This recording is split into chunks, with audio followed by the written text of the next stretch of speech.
व्यास चंद्रशेखरो विसस्कृते धर्म्योपदेश अमृतिं सारं तस्य निबद्धवान् गणपतिर्ग्रन्थात्मना सप्तधा दैवत्तिं कुरल् इत्यतः प्रभवति प्रौढाः निर्नुक्तये सेवध्वं तदु गाङ्गवादी विमलं श्रेयोत्थिनः साधरम् कामकोटि पीठाधीश मुखोद्भव सुधामयी श्रीचन्द्रशेखर कन्ये दैववाणी नमोस्तुते महाभाग्यान्विते मातर् जगत्कारिण्य कारिणी वेदशास्त्र महासारे दैववाणी नमोस्तुते सनातन मार्गरक्षा साधिके ज्ञानदायिनी धर्मसंवर्धनी शुभे दैववाणी नमोस्तुते सदाचार सुरक्षित्री कलिकल्मष नाशिनी मायामोह वारयित्री दैववाणी नमोस्तुते जगद्बुद्धार संकल्पाद गुरुवाचो विनिश्रुते अद्वैतानंद निलये दैववाणी नमोस्तुते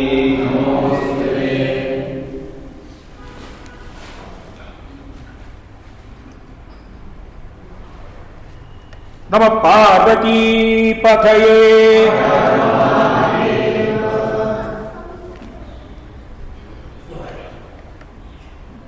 ஒரு பெரிய மகாநதி பேரழி,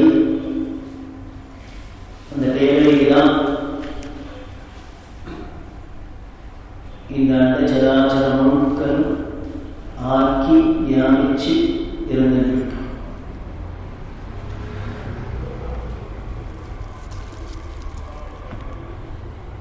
இந்த ரகசியத்தை புரிஞ்சுக்கிறது தான் பக்தி, அதுதான் ஞானம்.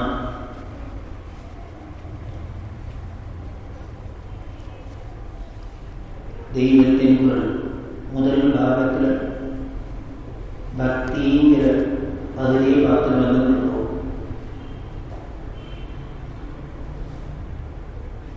இந்த விஷயத்துக்குள்ள போறதுக்கு முன்னால ஒரு முக்கியமான விஷயம்,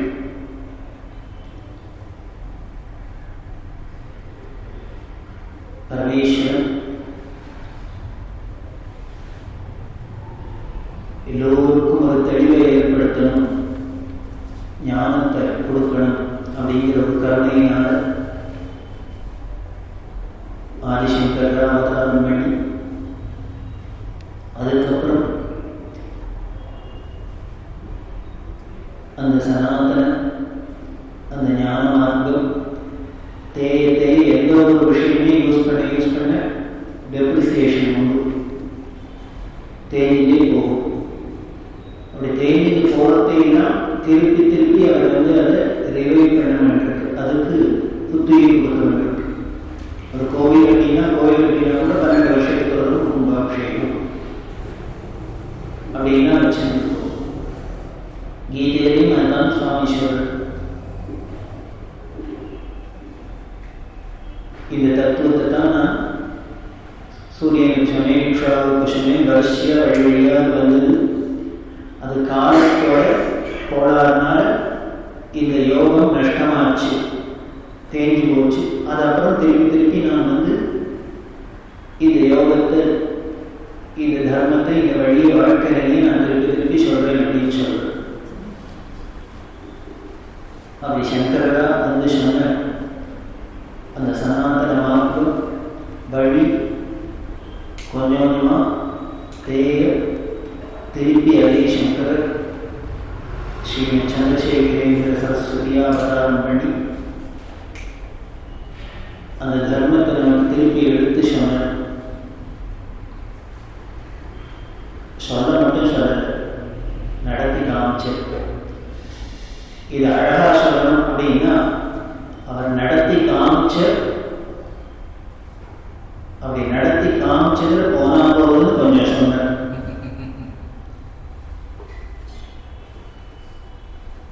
நமக்கும் அவருக்கும் இதான் பெரிய வித்தியாசம். நமக்கு சொல்றது ஜாஸ்தி, செய்யறது கம்மி. அவருக்கு செஞ்சது ஜாஸ்தி, சொன்னது கம்மி. அப்படி சொன்ன அந்த கொஞ்சத்தையும் ஏதோ பேசணும் அப்படின்னா அது காத்தோட காத்தா போயிடுது, அந்த க்ஷணத்தோட செய்யும்.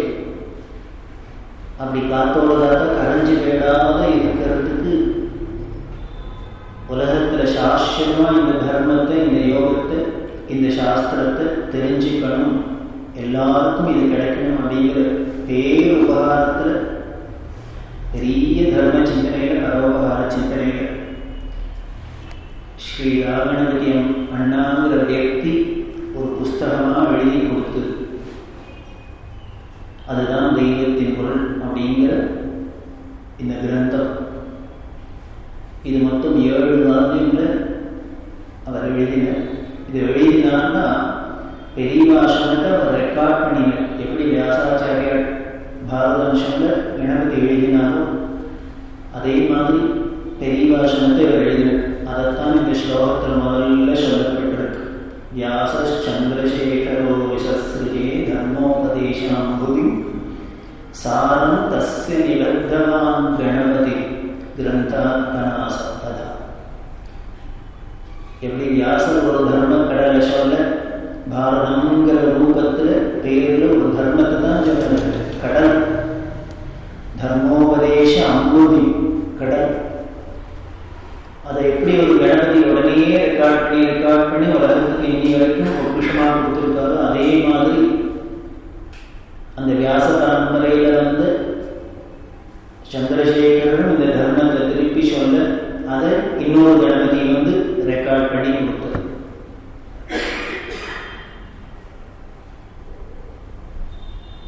இந்த ராகணபதிங்கிற ஒரு व्यक्ति பிறக்கலைன்னா இப்படி ஒரு கிரந்தம் நமக்கு பொக்கிஷம் கிடைச்சிருக்குமாங்கிறது தெரியாது. இதுக்கு எவ்வளவு அவர் பரிசிரமப்பட்டிருக்க அப்படிங்கிறது அவரோட நெருங்கி பழகினவர்களுக்கு தெரியும். இதுல இருக்கிறது ஒவ்வொரு அக்ஷரமும் அவரோட விஷயம் இல்லை, அவரோட சொந்த சரக்கு இல்லை, அவர் எழுதினது இல்லை, அத்தனை பெரிவாளோட. இதுக்கு பல விஷயங்கள் சொல்லிட்டு போகலாம். பெரியவா ஒவ்வொரு இடத்துல ஒவ்வொரு விஷயத்தை பற்றி பேசுவா. பேசினா இப்போ பிள்ளையாரை பற்றியே இங்கே பெங்களூரில் ஒரு நடனங்களை பற்றி பேசியிருப்பா. இப்போ பேசுறதே இந்த 2 மணி நேரத்தில் ஏதோ சில விஷயங்களை சொல்லியிருப்பா. இதே இன்னொரு இடத்துல கும்பகோணத்துக்கு இருக்கிறது பிள்ளையாரை பற்றி அங்கே ஒரு அக்கேஷனில் சொல்லியிருப்பா. அப்படி சொல்றது அதில் சில விஷயங்கள் இருக்கும், இங்கே சொன்னதில் இல்லாத அங்கே சில விஷயங்கள் இருக்கும். இன்னொரு இடத்துக்கு போகிறது அங்கே ஒரு விஷயம் சொல்லியிருப்பா. இப்படி ஒரு சப்ஜெக்டையே, ஒரு விஷயத்தை பற்றியே பல இடங்கள்ல பல சந்தர்ப்பங்களில் பேசியிருக்காங்க. அப்படி பேசினதெல்லாம் எடுத்து எடுத்து தொகுத்து இப்போ கணபதி அப்படின்னா பெரியவா பிள்ளையாரை பற்றி எங்கெல்லாம் வேணாலோ அத்தனையும் முன்னாடியும் பண்ணி அழகா இசைச்சது. பெரியவா சொல்லிட்டு வரதே இருக்கணும், ஒரு விஷயத்தை சொல்லிட்டே வருவோம். வந்திருக்கிறதே சில சமயத்தில் என்ன ஆகிடும், அந்த லிங்க் கட்டாகி அதை தொடர்பே பண்ணணும்.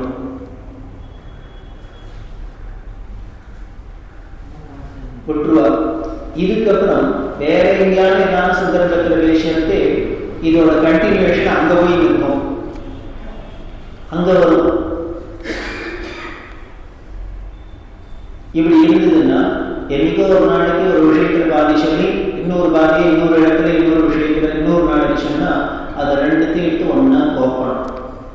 கோத்தாலும் பூர்ணமாக ஒரு ரூபத்தோட அது நமக்கு எளிமையாக கிடைக்கும். இந்த வேலையைத்தான் கணபதி பண்ணினார். அங்கங்க பெரிவாசனத்தெல்லாம் எடுத்து லிங்க் பண்ணி எந்தெந்த இடத்துல எதை சேர்த்தாக்க இதோட கண்டினியூஷன் இருக்கும், பொருத்தம் இருக்கும், ஒரு பூர்ணமாக நமக்கு ஒரு விஷயம் கிடைக்கும் அப்படிங்கிறதெல்லாம் சிரமப்பட்டு படிக்கிறார். அதில் பல விஷயங்கள் சந்தேகம் வந்துடும். வந்தால் உடனே அப்படியே எழுத மாட்டேன், பெரியவாழ்கிட்ட போய் ரெஃபர் பண்ணுவார். அங்கே சொன்னதே அப்படி சொல்லியிருக்கள், இங்கே சொன்னதே இப்படி சொல்லியிருக்கள், இதில் எது கரெக்டு எது சரி இப்படி கேட்கறது. இப்போ என்ன அப்போ 2 தடத்துலையும் சொன்னதை விட ஒரேடியே இன்னும் ஜாஸ்தி விஷயத்தை சொல்லுவாங்க. பெரியவாழ்கிட்ட மட்டும் பேச ஆரம்பிச்சுட்டான்னா பெரியவாளே பரியாசம் பண்ணுவாங்க. என்னமோ சொல்லுவா, 1/2 காசு கொடுத்து கற்ற சொல்லிட்டு 1 காசு கொடுத்து ஓய சொன்னானா அப்படின்னு. ஒருத்தர் பேசும்போங்கிறதுக்காக உங்களுக்கு வேணா 1/2 ரூபா தானே பேசும்போது அப்படின்னா சரின்னு பேச ஆரம்பிச்சுன்னா முடிக்க மாட்டேங்கிற, அதனால என்ன 1 ரூபா தானே முடியுமா. அது மாதிரி இருக்கு என் பேச்சு அப்படின்பா. பெரியவான என்ன சொல்றா இருக்கு அப்படின்னு அதையும் கடவுளை தோணும். என்ன பெரியவாங்கிறடையே அப்படின்னா பெரிய வாய் எனக்கு யாரும் பேசிட்டே இருக்கேன், அதனால எனக்கு பெரிய வாங்குறாங்க எல்லாம் அப்படின்னு கணபதி கேட்ட பேசாத. அடுத்தது இது என்ன சொல்றதையான பெரியவாங்கிறடா, ஆனால் எழுதுறதே அதை விட டேஞ்சரா எழுதுறா, பெரிய வாழ்ன்னு எழுதுறா. பெரிய வாழ் ரம்பம், வாழ்னா ரம்பம், அறுக்கிற மேலுக்கு ரம்பத்துக்கு பேர் வாழ்னு பேர் தமிழ். அதனால பெரிய வாழுது அப்படின்னு. ஏன்னா நான் பிடிச்சிருக்கோ பிடிக்கலையோ வரவெல்லாம் இருக்கிறேன், அதனால விழுதுறதே இன்னும் இதை விட டேஞ்சரா இருக்கு. அயால சொல்லி பெரிய வாங்குறதே பொருளுக்கு பெரிய வாழா இருக்கு. இப்படி எல்லாரும் என்ன பிரயாசம் நடத்தியோ இது பெரியவா விளையாட்டா சொன்னோம்னே கிடந்தது. ஆமாம் அது பெரிய வாழ் தான், பெரிய வாய் தான் அப்படின்னு. என்ன இருக்கும், நான் தான் சொல்றேன்னா நீனும் அப்படியேவா சொல்லுவ அப்படின்னு. ஆமாம் அது பெரிய வாய் தான் அப்படின்னு. பேசுறதுனால இல்லை, எது இருக்கிறதுலேயே ஞானத்துக்கு மோட்சத்துக்கு உண்டான வழியை சொல்றதோ மகா வாக்கியத்தை உபதேசம் பண்றதோ அது பெரிய வாய்ப்பு தான் பண்ண முடியும். சின்ன சாதாரண வாய்ப்புலாம் மகா வாக்கியம் வந்துருமா, தர்மம் வந்துருமா, உபதேசம் வந்துருமா. அதனால இருக்கிறதுலே பெரிய விஷயத்தை சொல்றதுனால சொல்ற வாய் பெரிய வாயா தான், அதனால தான் பெரியவா அப்படின்னா. உடனே பெரியவா எனக்கு மேல பெரிய வாயா இருக்கும் உடனே அடுத்தது இவர் முதல்ல பெரியவாளுக்கு இவ்வளவு வியாக்கியான இவர் காட்சி பண்றாரு அப்படின்னு. சரி, அப்ப பெரியவாளுக்கு என்ன சொல்றாரு அப்படின்னா அதுவும் வாஸ்தவம் தான், எழுதுறதும் கரெக்டா தான் சொல்றோம். நாங்க பெரிய வாழ் தான், அது நன்னா இருக்குதான் இருக்கிறது அப்படின்னு. அப்படியா அப்படின்னு. இது கழுத்தா இருக்கல அப்படின்னு. எங்களோட ஜென்மாவே அடுத்து வருது.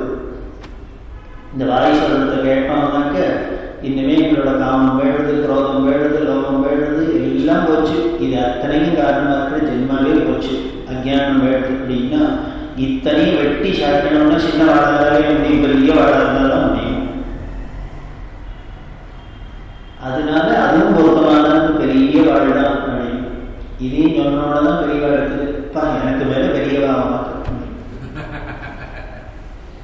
எதுக்கு சொன்னா அப்படி அந்யோன்யமா பேசிந்தவா.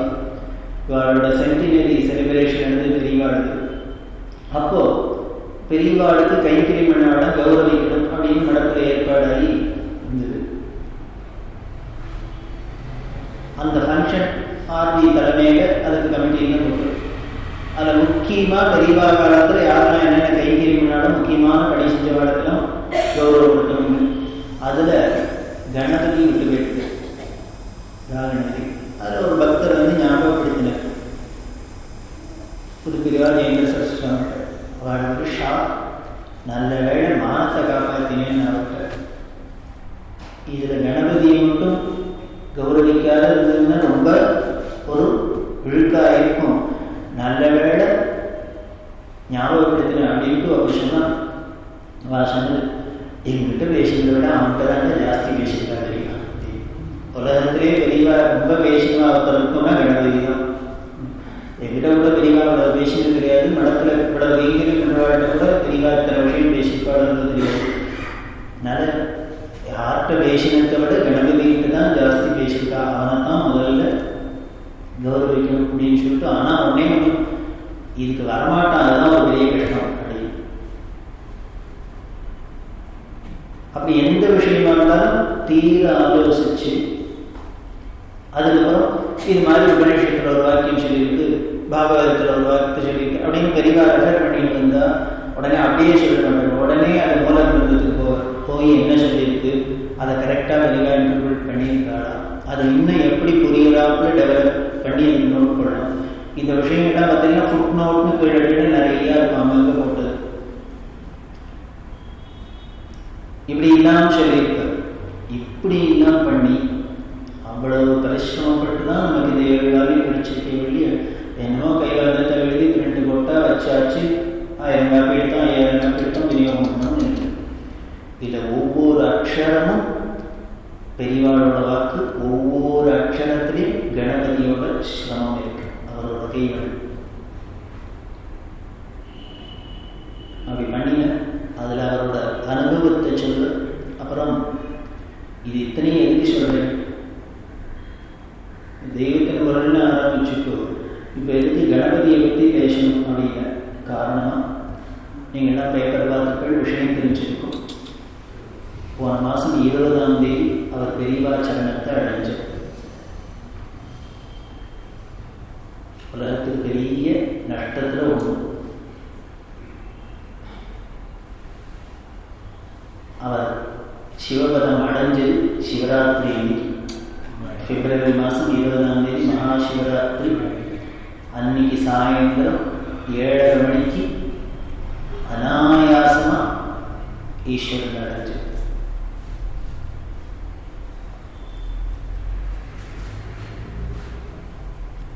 பாத்ரூம் போயிட்டு அவர் கூட ஒரு அசிஸ்டன்ட் பையன் வந்து பாத்ரூம் அழிச்சுன்னு போயிட்டு வந்து உட்காந்து வச்சா புல்லு முழுக்களும் எய்தாப்பில் பெரியவா படம் இருக்கும், காமாட்சி படம் இருக்கும், இந்த பக்கம் சாய்பாபா படம் இருக்கும், இந்த பக்கம் ரமண மகரிஷி படம் இருக்கும், எல்லா ஞானிகள் படமும் இருக்கும். ஜன்னல் ஷாட்டு ஜன்னலை தரேன் அப்படின்னு இந்த ஜன்னலை திறக்க சொன்னார். இந்த ரமண மகரிஷி படம் இருந்தது. இப்படி பார்த்த அப்படியே எடுத்து அவ்வளோதான்.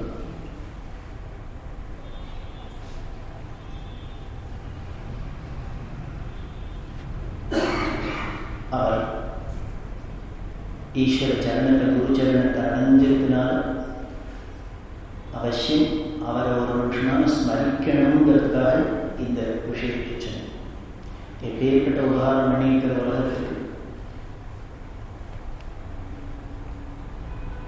ஆச்சரியம், அவர் பிறந்தது பிள்ளையார் சதுர்த்தி அன்னைக்கு. அதனால தான் கணபதியும் பேர். விநாயகர் சதுர்த்தி அன்னைக்கு பிறந்த, சித்தி அடைஞ்சது சிவராத்திரி அன்னைக்கு. சொல்ல வழக்கம் இது பிறந்ததையும் கொண்டாடுறாப்புல ஆகிடுது, போனதையும் கொண்டாடுறாப்புல ஆகிடுது. ஒருத்தரும் கொண்டாடாதே இருக்க முடியாது, மறக்க முடியாது. கணபதிங்கிற பேருக்கு ஏத்தாப்புல சாட்சாத் கணபதி அம்சமாகவே தான் இருந்தது. நைஷ்டிக பிரம்மச்சாரி கல்யாணம் பண்ணிக்கல. தபஸ்னா அப்படி ஒரு விரதமாக இருக்கட்டும், ஆகார நியமத்திலையா இருக்கட்டும், ஜபத்திலையா இருக்கட்டும், தபஸ்லையா இருக்கட்டும், ரொம்ப அதி தீவிரம்.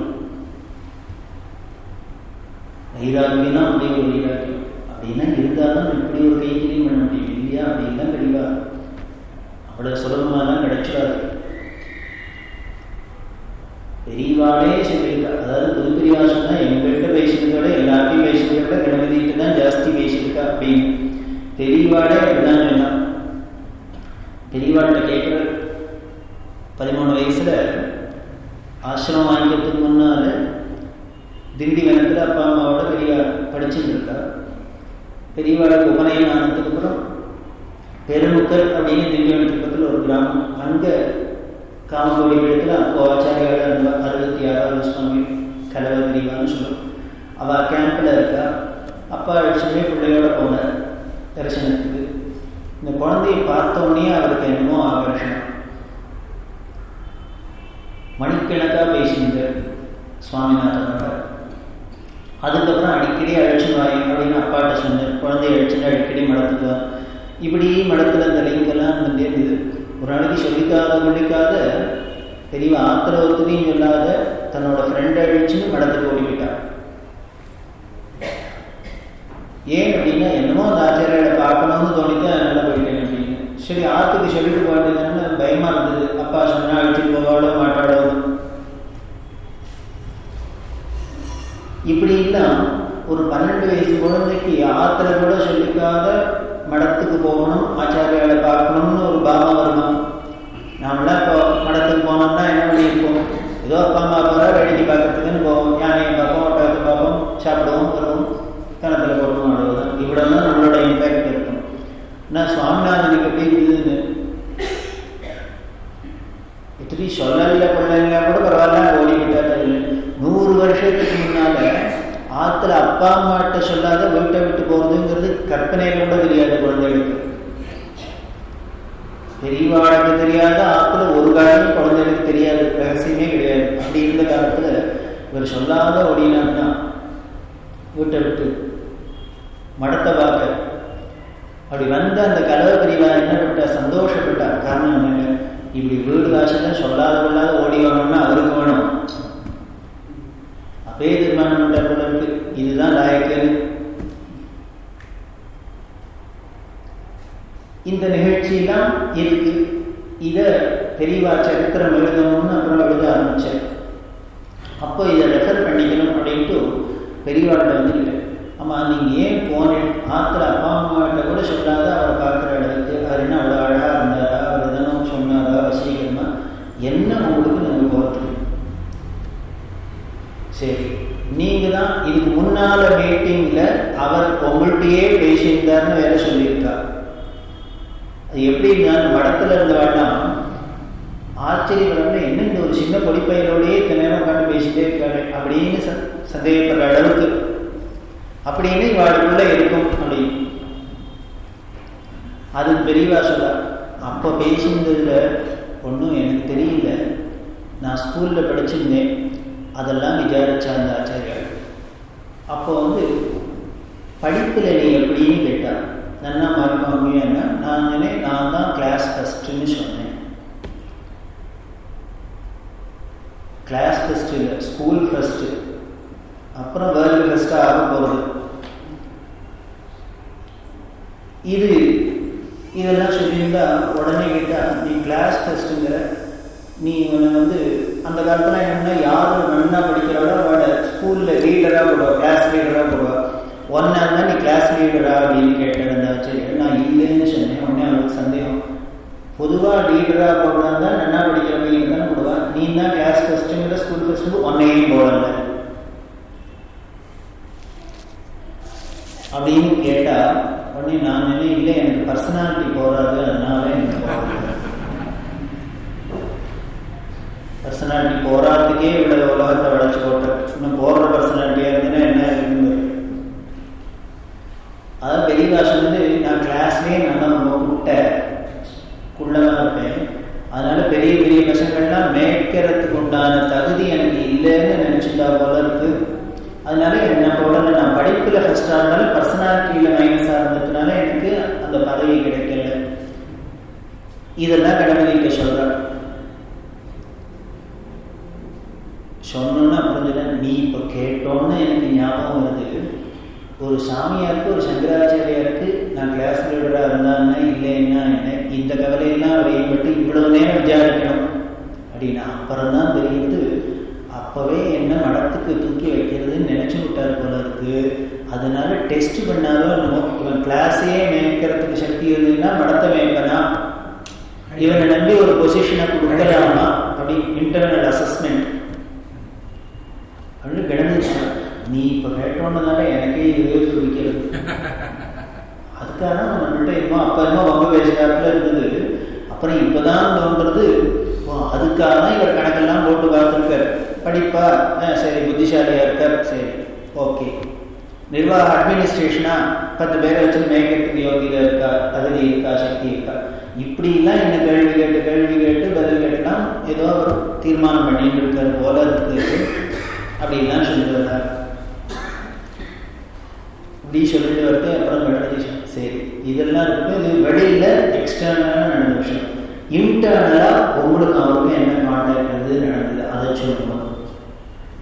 நீ என்ன மீன் பண்ணுறன்னு எனக்கு புரியல. இன்டர்னலாக என்ன மீன் பண்ணுறது இல்லை, ஆத்தியாத்மிகமாக உங்களுக்கு ஏதாவது இனிஷியேட் பண்ணினாடாவா? சில பேர் பார்த்தோன்னே நமக்கு ஏதோ ஞானம் எழுச்சிங்கிறோம் அப்படிங்கிற ஏதோ ஒன்று இருக்கும்போது என்னமோ சொல்ல தெரியல, ஸ்பிரிச்சுவலி என்னமோ எனக்கு ஒரு கிடைச்சிது அப்படின்லாம் சொல்கிறோம். அதை மாதிரி எதனா அவர் உங்களை பார்த்ததுனால எதனா உங்களுக்கு ஏற்பட்டுதா, அப்படி அவர் பண்ணினாரா அப்படின்னு கணபதி கேட்டால் பெரியவா சொன்ன, நீ என்னமோ துருவி தான் கேட்குற என்ன, ஆனால் உன்னையும் சொல்ல இதுக்கு முன்னே எனக்கு பதில் சொல்ல தெரியாது. இவர் விடுறதா இல்லை என்னமோ ஏதோ நடந்திருக்கணும். அப்படி நடக்கலைன்னா உங்களுக்கு ஏன் வீட்டுக்குள்ள கூட சொல்லாத ஓடணும்னு தோணிட்டு.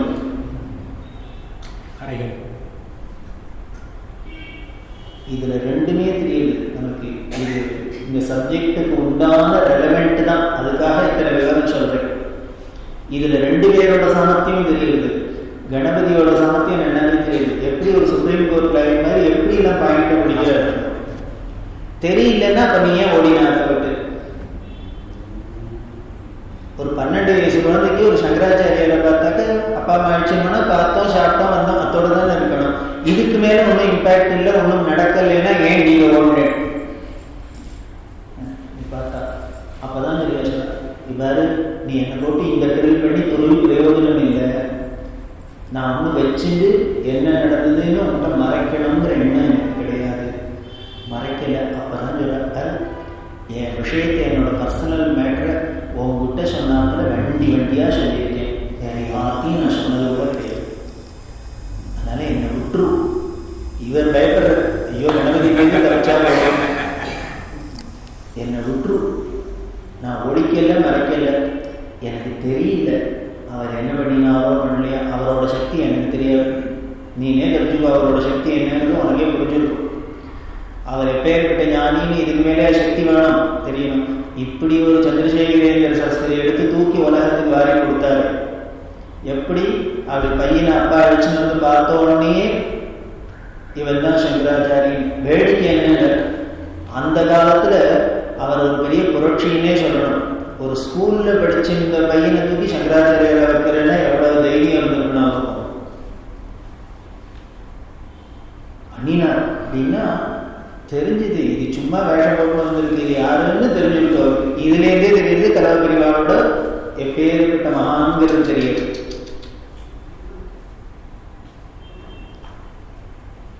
அப்போ பெரியவா அதான் சொன்ன. அதனால அவரை பற்றி நான் ஒன்றும் சொல்றதுக்கு இல்லை, அவர் பெரிய மகான் தான். ஆனால் அவர் அப்படியெல்லாம் பண்ணியிருக்கிறா, நீ இப்போ கேட்கறதுனால பண்ணியிருக்கலாமோ என்னமோ தெரியாது. நான் ஏன் ஆற்ற விட்டு அப்பா அம்மாட்ட சொல்லாத போனேங்கிறதுக்கு எனக்கு ரீசன் இப்போ சொல்ல தெரியல. அவர் ஆத்தியாத்மிக என்னென்னமோ ஆகர்ஷணம் பண்ணியிருந்தார், அதனால தான் நான் ஓடினேன்னு நான் தைரியமாக என்னால் சொல்ல முடியாது. என்னமோ தோணிட்டு ஓடினேன். அந்த ஏன் என்னமோ தோணிட்டு அதுக்கு போயிடுச்சு. அந்த எண்ணமோ ஏன் தோணிட்டு எனக்கு பதில் கிடையாது. இவ 2 பேரும் தான் பார்க்குவாங்க. அதுக்கப்புறம் கடைசியாக இதை எப்படி இப்படியே 2 பேரும் பேசியிருந்தா இவரானா நீ சொல்ற வரைக்கும் விட மாட்டேங்க. அங்கதான் சீக்கிரட்டே இருக்கு.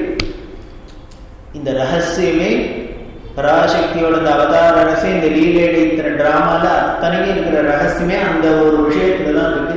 அதை கறக்கிறாரு விடுறது இல்லைன்னு இவரும் புரியாத முடிக்கிறார். இதுக்கு கடைசியில எப்படி தீர்மானம் பண்றது, மங்களம் பண்ணதானே அடுத்த சப்ஜெக்ட் பண்ண. உடனே பெரியவா சொன்னது கடைசி, இவர் என்னை விட்டுடு, எனக்கு ஒன்றும் தெரியல, உடனே ஒன்று வச்சுக்கோ, அவர் பெரிய ஞானி, அவர் பார்வையினாலே என்ன வேணா பண்ணியிருக்கலாம். நீ எதிர்பார்க்கிறபடி அவருடைய மேலே என்னமோ என்னை பார்த்து பண்ணியிருந்தாருன்னே வச்சுக்கோ.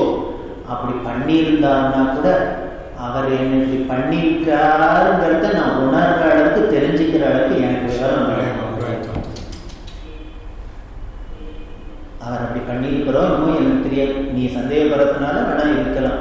இப்போ பின்னால் நடந்ததெல்லாம் வச்சு நீ லிங்க் பண்ணி சொல்ற அப்படிதான் அவர் பண்ணியிருக்கலாம் அப்படின்னு இருக்கலாம். அப்படி பண்ணியிருந்தாலும் கூட அவர் அப்பேற்பட்ட ஞானி. அவர் பார்த்தாலே நமக்கு உள்ள அத்தியாத்மிக எழுச்சி வந்துடும் அப்படின்னா அதை ரியலைஸ் பண்ணுற அளவுக்கு எனக்கு விவேகம் போகாது, பக்குவம் இல்லை. அப்படி ஒரு வயசும் இல்லை எனக்கு அந்த காலத்தில். 12 வயசு குழந்தைக்கு ஒரு ஞானி இப்படி மறைச்சு பார்த்தாருன்னா என்னென்னு தெரிஞ்சுக்க போகிறது. அதனால என்னை விட்டுடும். இதுக்கு மேலே இதில் ஒன்றும் விஷயம் சொல்றதுக்கு இல்லை. நீ சொல்றபடியே எதிர்பார்க்கபடியே அவர் பண்ணியிருந்தான்னு வச்சுக்கோ. பண்ணியிருந்தான்னா பண்ணியிருக்காருங்கிறத புரிஞ்சுக்கிற அளவுக்கு எனக்கு இல்லை, அவ்வளவுதான் இருக்கிறேன். எதுக்கு இத்தனை சொல்ல விவரம்னு அப்படி பெரியவாளை போட்டு துருவி எடுத்தவர் தான். துருவி எடுத்துதான் இந்த விஷயங்கள்லாம் பண்ணி கொண்டு வந்திருக்கார். ரொம்ப தைரியமான விஷயம். அப்படி பண்ணினவர் என்ன ஒரு சிரமப்பட்டிருக்கணும் ஒரு நாளைக்கு. அப்புறம் கடைசி காலத்துல ரொம்ப உடம்பு சரியில்லாத உடம்புன்னா நாட்டை இன்னொரு முக்கியமான விஷயம் என்னென்ன, இந்த மெமரி பவர். உலகத்திலே நாம ஒரு ஞாபக சக்தினா பெரியவாளை தான் அப்படியே வியந்து பார்ப்போம். பெரியவாளுக்கு எத்தனை யுகத்துக்கு முன்னால எத்தனை வருஷத்துக்கு முன்னால யாரை பார்த்தாலும் மறக்கவே மறக்காது. இது பெரியவாள்கிட்ட ஒரு ஸ்பெஷாலிட்டி. இதே ஸ்பெஷாலிட்டி கணபதி நாட்டை பார்க்கலாம். மறதிங்கிறதே என்னன்னு தெரியாது. அப்படி நீங்க ஒண்ணுமே வேண்டாம், நேர பார்த்து பழகி பேசி அப்படின்லாம் தான் இருக்கிறல. இப்ப நம்ம போறோம் அப்படின்னா அங்க போய் அண்ணா என்னோட ஃப்ரெண்டு ஒருத்தர் டிசிஎஸ்ல இருக்க வெங்கட்ராமன் பேரு அப்படின்னு ஏதோ பேச்சு விளையாட்டுல சொல்லிட்டோம்னா கூட என்ன பண்ணுவாங்க.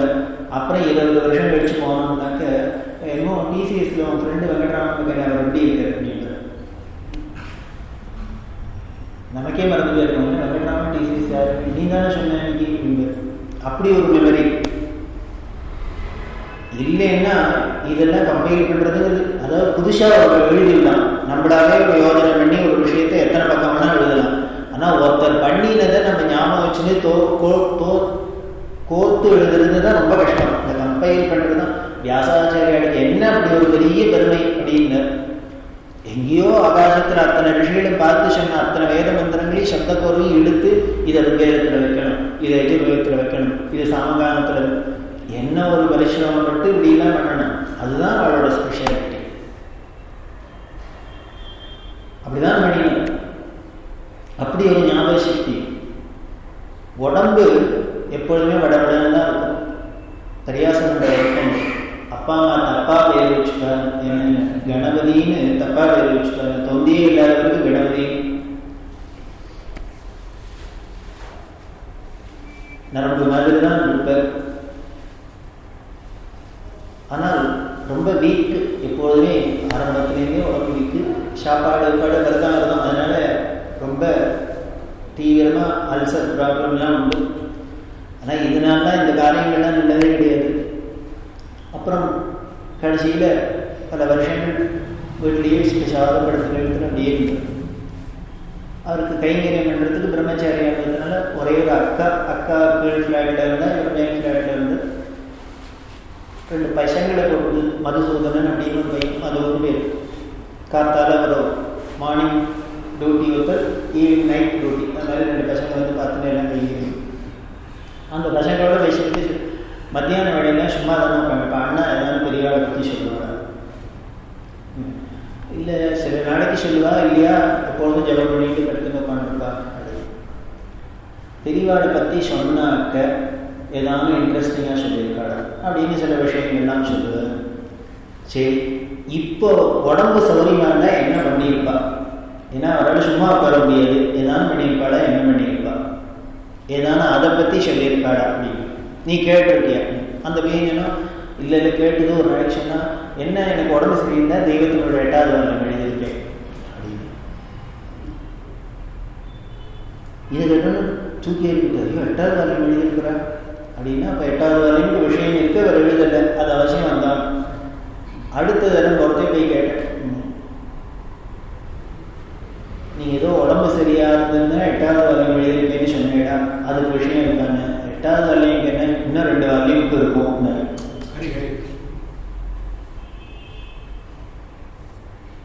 என்ன இப்படி சொல்ற, அதை எழுத வேண்டாமா அப்படிங்க. எழுத வேண்டாமான்னா என்ன கேட்டால் அவரை தான் கேட்கணும், அந்த வேலை அப்படிங்க. அவரை கேட்போம், அவர் தான் சொல்லிட்டாரு, அவங்கள தான் எழுதுது பட்டாளம் விட்டார், எழுதலாம் அப்படின்னா. நான் எங்கே எழுதுறது அப்படின்னா, அதெல்லாம் எழுதலாம் இல்லை அப்படின்னு. இது எப்படியான விஷயம் இருக்குன்னு தெரிஞ்சால் எழுதாத இருக்கக்கூடாது அப்படிங்கிறதுனால உடனே சொன்னேன், நீங்கள் ஒன்றும் என்னை படுத்துட்டே அப்படியே விஷயத்தை சொல்லும்போது நான் வேணா எழுதிட்டே இருக்கேன். அதுக்கு அவர் சொன்ன சிரிச்சுதே சொல்ல, ஓ அப்போ சொல்லி எழுதி போயிருக்கோம். உடனே சொல்ற, வேறு அந்த 7 வால்யூம் நான் எழுதினேன்னு நினச்சிடுவேன். நான் எழுதலை, அந்த பேய் வந்து பூந்துண்டு கையில் எழுதியிருக்கு அப்படின்னா. இப்போ சொன்னேன், சரி அந்த பேய் இப்போ தான் எழுதட்டுமேங்க, அந்த பேய் தான் இப்போ கையில் பூந்துட்டு சொல்லு அப்படின்னா இன்னும் இருக்கட்டுமே. இப்போ 8வது வால்யூம் அந்த பேய் மலையே எடுத்து, அந்த பேய் வந்து பூந்துண்டது எழுதிட்டு, இப்போ அது மலையே எடுத்தோம். இப்போ தலைகீழ நின்னாலும் ஒரு அக்ஷரம் வராது. அப்போ இப்படி சொல்லிட்டு வந்து, அதனால நீ அனாவசியம் சபலப்படாத. உலகத்துக்கு என்ன கிடைக்கணும், என்ன போகணும், என்ன தெரியணும்னு அவள் சங்கல்பம் இருக்கோ அதுதான் வரும். அது வந்துடுத்துன்னு வச்சுக்கோடு தான். இதுக்கு மேலே நம்ம முயற்சி ஒன்றும் இல்லை, நம்ம அஜ்ஞானப்படுத்துகிற ஒன்றும் இல்லை அப்படின்ட்டு அப்போ சொன்ன. அந்த 7 வால்யூம்லேயே ஒன்றும் நான் நினச்சி எழுதலை, அதுவாகவே வந்ததுங்கிறதுக்கு சொல்கிறேன். அப்பப்போ பெரியவாழ்கிட்ட போகிறது எடுத்துவேன் குறிப்பு. ஏதோ விஷயம்லாம் பேசிகிட்டே இருப்பா, குறிப்பு எடுப்போம். பெரியவாளுக்கு ஈடு கொடுத்துட்டு பேசணும், அதை அப்படியே ரெக்கார்டு பண்ணிக்கணும்னா ரொம்ப கஷ்டம். அந்த ஸ்கிரிப்டெல்லாம் பார்த்தோன்னா வெடிக்காது. அந்த எழுத்தாளர்களுக்கே இதுதான் போல இருக்குது. அவளுக்கு அழகாக ஒரு ஸ்கிரிப்டிங் பேடை வச்சுட்டு எல்லாம் எழுதுறதுங்கிறதே வராது இருக்கும். ஆரம்பத்தில் இப்படி இருக்கும். அப்புறம் பார்த்தாக்க எந்த பேப்பர் கிடைக்கிறதோ அதுலெல்லாம் நுணுக்கி என்னமோ போட்டாப்புல இருக்கும்.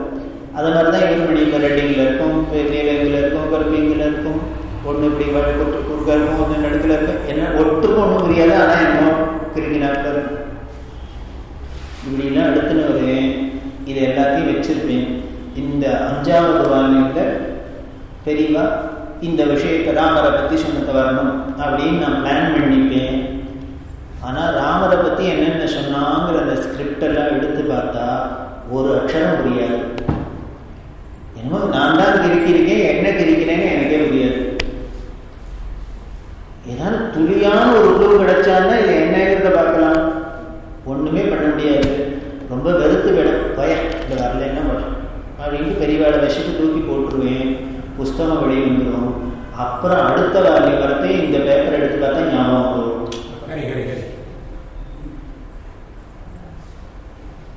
இது என்கிட்ட நேருக்குன்னே கணபதீஸ்வரன் வந்துடும். இதுலேருந்து என்ன தெரிகிறது, 5வது வால்யூமில் அது வரக்கூடாது அப்படின்னு அவர் சங்கல்பம். அவர் சொன்னதெல்லாம் எந்தெந்த வால்யூமில் வரணும், எந்த தலைப்பில் வரணும், எத்தனாவது பேஜில் வரணுங்கிறது கூட சங்கல்பம் போல இருக்கு. அப்படி இருக்கிறத நீனும் நானும் எழுதிக்கலாம், உட்காந்துக்கோ பேசியிருந்தாக்கா எங்கே முடிஞ்சுமா முடியாது. இந்த வால்யூம்ல இது வரணும்னு நான் நினைச்சது கூட வரக்கூடாது, தடுத்துருக்கா. இதுல இது வரக்கூடாதுன்னு நினைச்சுட்டேன். அந்த பிரிண்டிங் போன சமயத்துல யாராலும் வந்து சொல்லுவா, இதை சேர்த்துக்கா தேவையில்லைன்னு உடனே இமிடியேட்டா இதை போய் ஆட் பண்ணுவோம். இப்படி எல்லாம் அதிசயம் நடந்திருக்கு அப்படின்னு சொல்லிட்டு அந்த புஸ்தகமே அதிசயம் தான். அப்படின்னு தெய்வத்தின் பொருள் அப்படின்னு பேர் வச்சதே அதிசயம்தான். அதுக்கு ஏற்றாப்புமே எல்லாம் திவ்யமாக தான் தெய்வீகமாக தான் இருக்கும். அதனால் இதில் ஒன்றும் நம்ம சங்கல்பத்தில் இல்லை, நாம் ஆச்சரியப்படுறதுக்கும். எதுக்கு இத்தனை பேச்சு அப்படின்னா, இந்த தெய்வத்தினோட பற்றி உபன்யாசம் பண்ணணும் அப்படின்னு ஆரம்பித்து தோணித்து, இதுக்கு அவர்கிட்ட பர்மிஷன் கேட்கணும் அப்படிங்கிறதுக்காக பெட்டிஷன். நீங்கள் தானே ஆத்தர், அதனால் காப்பி ரைட் யார்கிட்ட இருக்குது, நாங்கள் இதை யூஸ் பண்ணிக்கலாமா பர்மிஷன். காப்பி ரைட்டா அவர்கிட்ட போய் கேடு அப்படின்னு. எவன் சொத்துக்கு எவன் ரைட்டு கொண்டாடுறது அப்படின்னு. சொத்து முழுக்கெல்லாம் அவரோடது, அவர் ஊர் உலகத்துக்கே வாரியை வச்சுட்டு போயிட்டு அதை யார் கொண்டாடுறது அப்படின்னு. இப்போ அவனுக்கு சொல்கிறேன், தெய்வத்தின் ஊரில் யார் வேணா என்ன வேணா பண்ணலாம் போ அப்படின்னு. அதில் ஒரு வயலுக்கு உரிமை கிடையாது. அப்படி உரிமை கொண்டாடினா சங்கராச்சாரியார் வந்து கொண்டாடணும். நான் ஜலத்தை நீ எப்படி யூஸ் பண்ணினேன் அவ்வளோதானே வெளியே என்ன வேணா பண்ணலாம். ஆரம்பத்தில் இதுக்கு காப்பி ரைட் இல்லாதே தான் எழுதிட்டேன். அதுக்கப்புறம் தான் பிற்காலத்தில் வானதி பதிப்பகத்தில் அதுக்கு ஒரு பதிப்புரிமை வச்சிருந்துக்கான வெளியே காப்பி ரைட் கூட இருக்காது. எதுக்கு காப்பி ரைட்? தெளிவா உலகத்துக்கே சொத்துன்னா அவரோட சாமான் எல்லாமே உலகத்துக்கு தான் வரும். இதை யாரு கிளைம் பண்ணுறோம்? அப்படிதான் இந்த தெய்வத்தின் குரல் வந்து இதை கொடுத்த ஒரு உத்தமர். அவரை ஸ்மரிக்கணும். அதை சரிச்சாதான் நமக்கு நன்றி உள்ளவாளாக இருக்கும். இந்த தெய்வத்தின் குரலை பார்த்து இது மூலியமா எத்தனையோ பேர் வாழ்க்கை சீர் அடைஞ்சிருக்கு. எவ்வளோ புண்ணியத்தெல்லாம் அடையிறான்னு அதுக்கு அத்தனையும் காரணம் அவர் தான். அப்படி இருந்தவர் பெரியவாட்ட எப்படி பக்தி அவருக்கு ஸ்ரத்தை அப்படின்னு பிற்காலத்தில் பார்த்தோம். முதல்ல பெரியவாட்ட அவருக்கு என்ன பிரியம் வந்தது தெரியுமோ? யாருக்கான படிச்சிருப்பேடோ பார்த்துருப்பேடோ தெரியாது.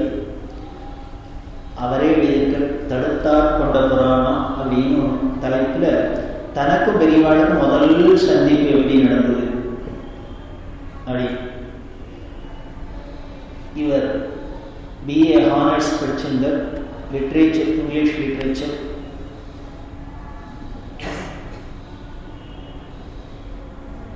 அந்த காலத்துல இந்த காலேஜில் போய் இங்கிலீஷ் லிட்ரேச்சர் படிச்சு ஹானர்ஸ்லாம் படிச்சாலே அவளோட தலை எப்படி இருக்குங்கிறது தெரிஞ்ச விஷயம். அவளுக்கு ஷேக்ஸ்பியரை தவிர வேற எதை பார்த்தாலும் பிடிக்காது. காளிதாசன் அப்படின்லாம் இருந்த காலம் இல்லையா? அப்படி இருந்தவர் தான் எழுதும். அதுல பெரியவாழ்கிட்ட என்ன ஒரு பிரியம்னு, இந்த சங்கராச்சாரி இருக்கிற வரைக்கும் உலகம் உருடாது. பெரியவாழ்கிட்ட அவ்வளோ ஒரு பக்தி. காரணம் என்னன்னு, இன்னமும் இந்த காலத்துல பழங்கதை கேட்டு பழங்கரிச்சாடியா உட்கார்ந்துட்டு இது திண்டாடிட்டு இது இருக்கிறதோட சொல்லாத வரவாழ்னா வேற எல்லாருக்கும் இதை சொல்லிட்டு எல்லாரையும் உருப்படாது அடிக்கிறது அப்படின்ட்டு என்னென்ன சங்கராச்சாரியா இருக்கிற வரைக்கும் உலகம் உண்டாது. இவரை போய் பார்க்குற வரைக்கும் அவார்டு உருப்பட மாட்டார். இவர்கிட்ட போற இடமும் உருப்பட மாட்டா, இவர் போற இடமும் உருப்படாது அப்படின்னு ஒரு நல்ல அபிப்பிராயத்தில் இருந்தவர்.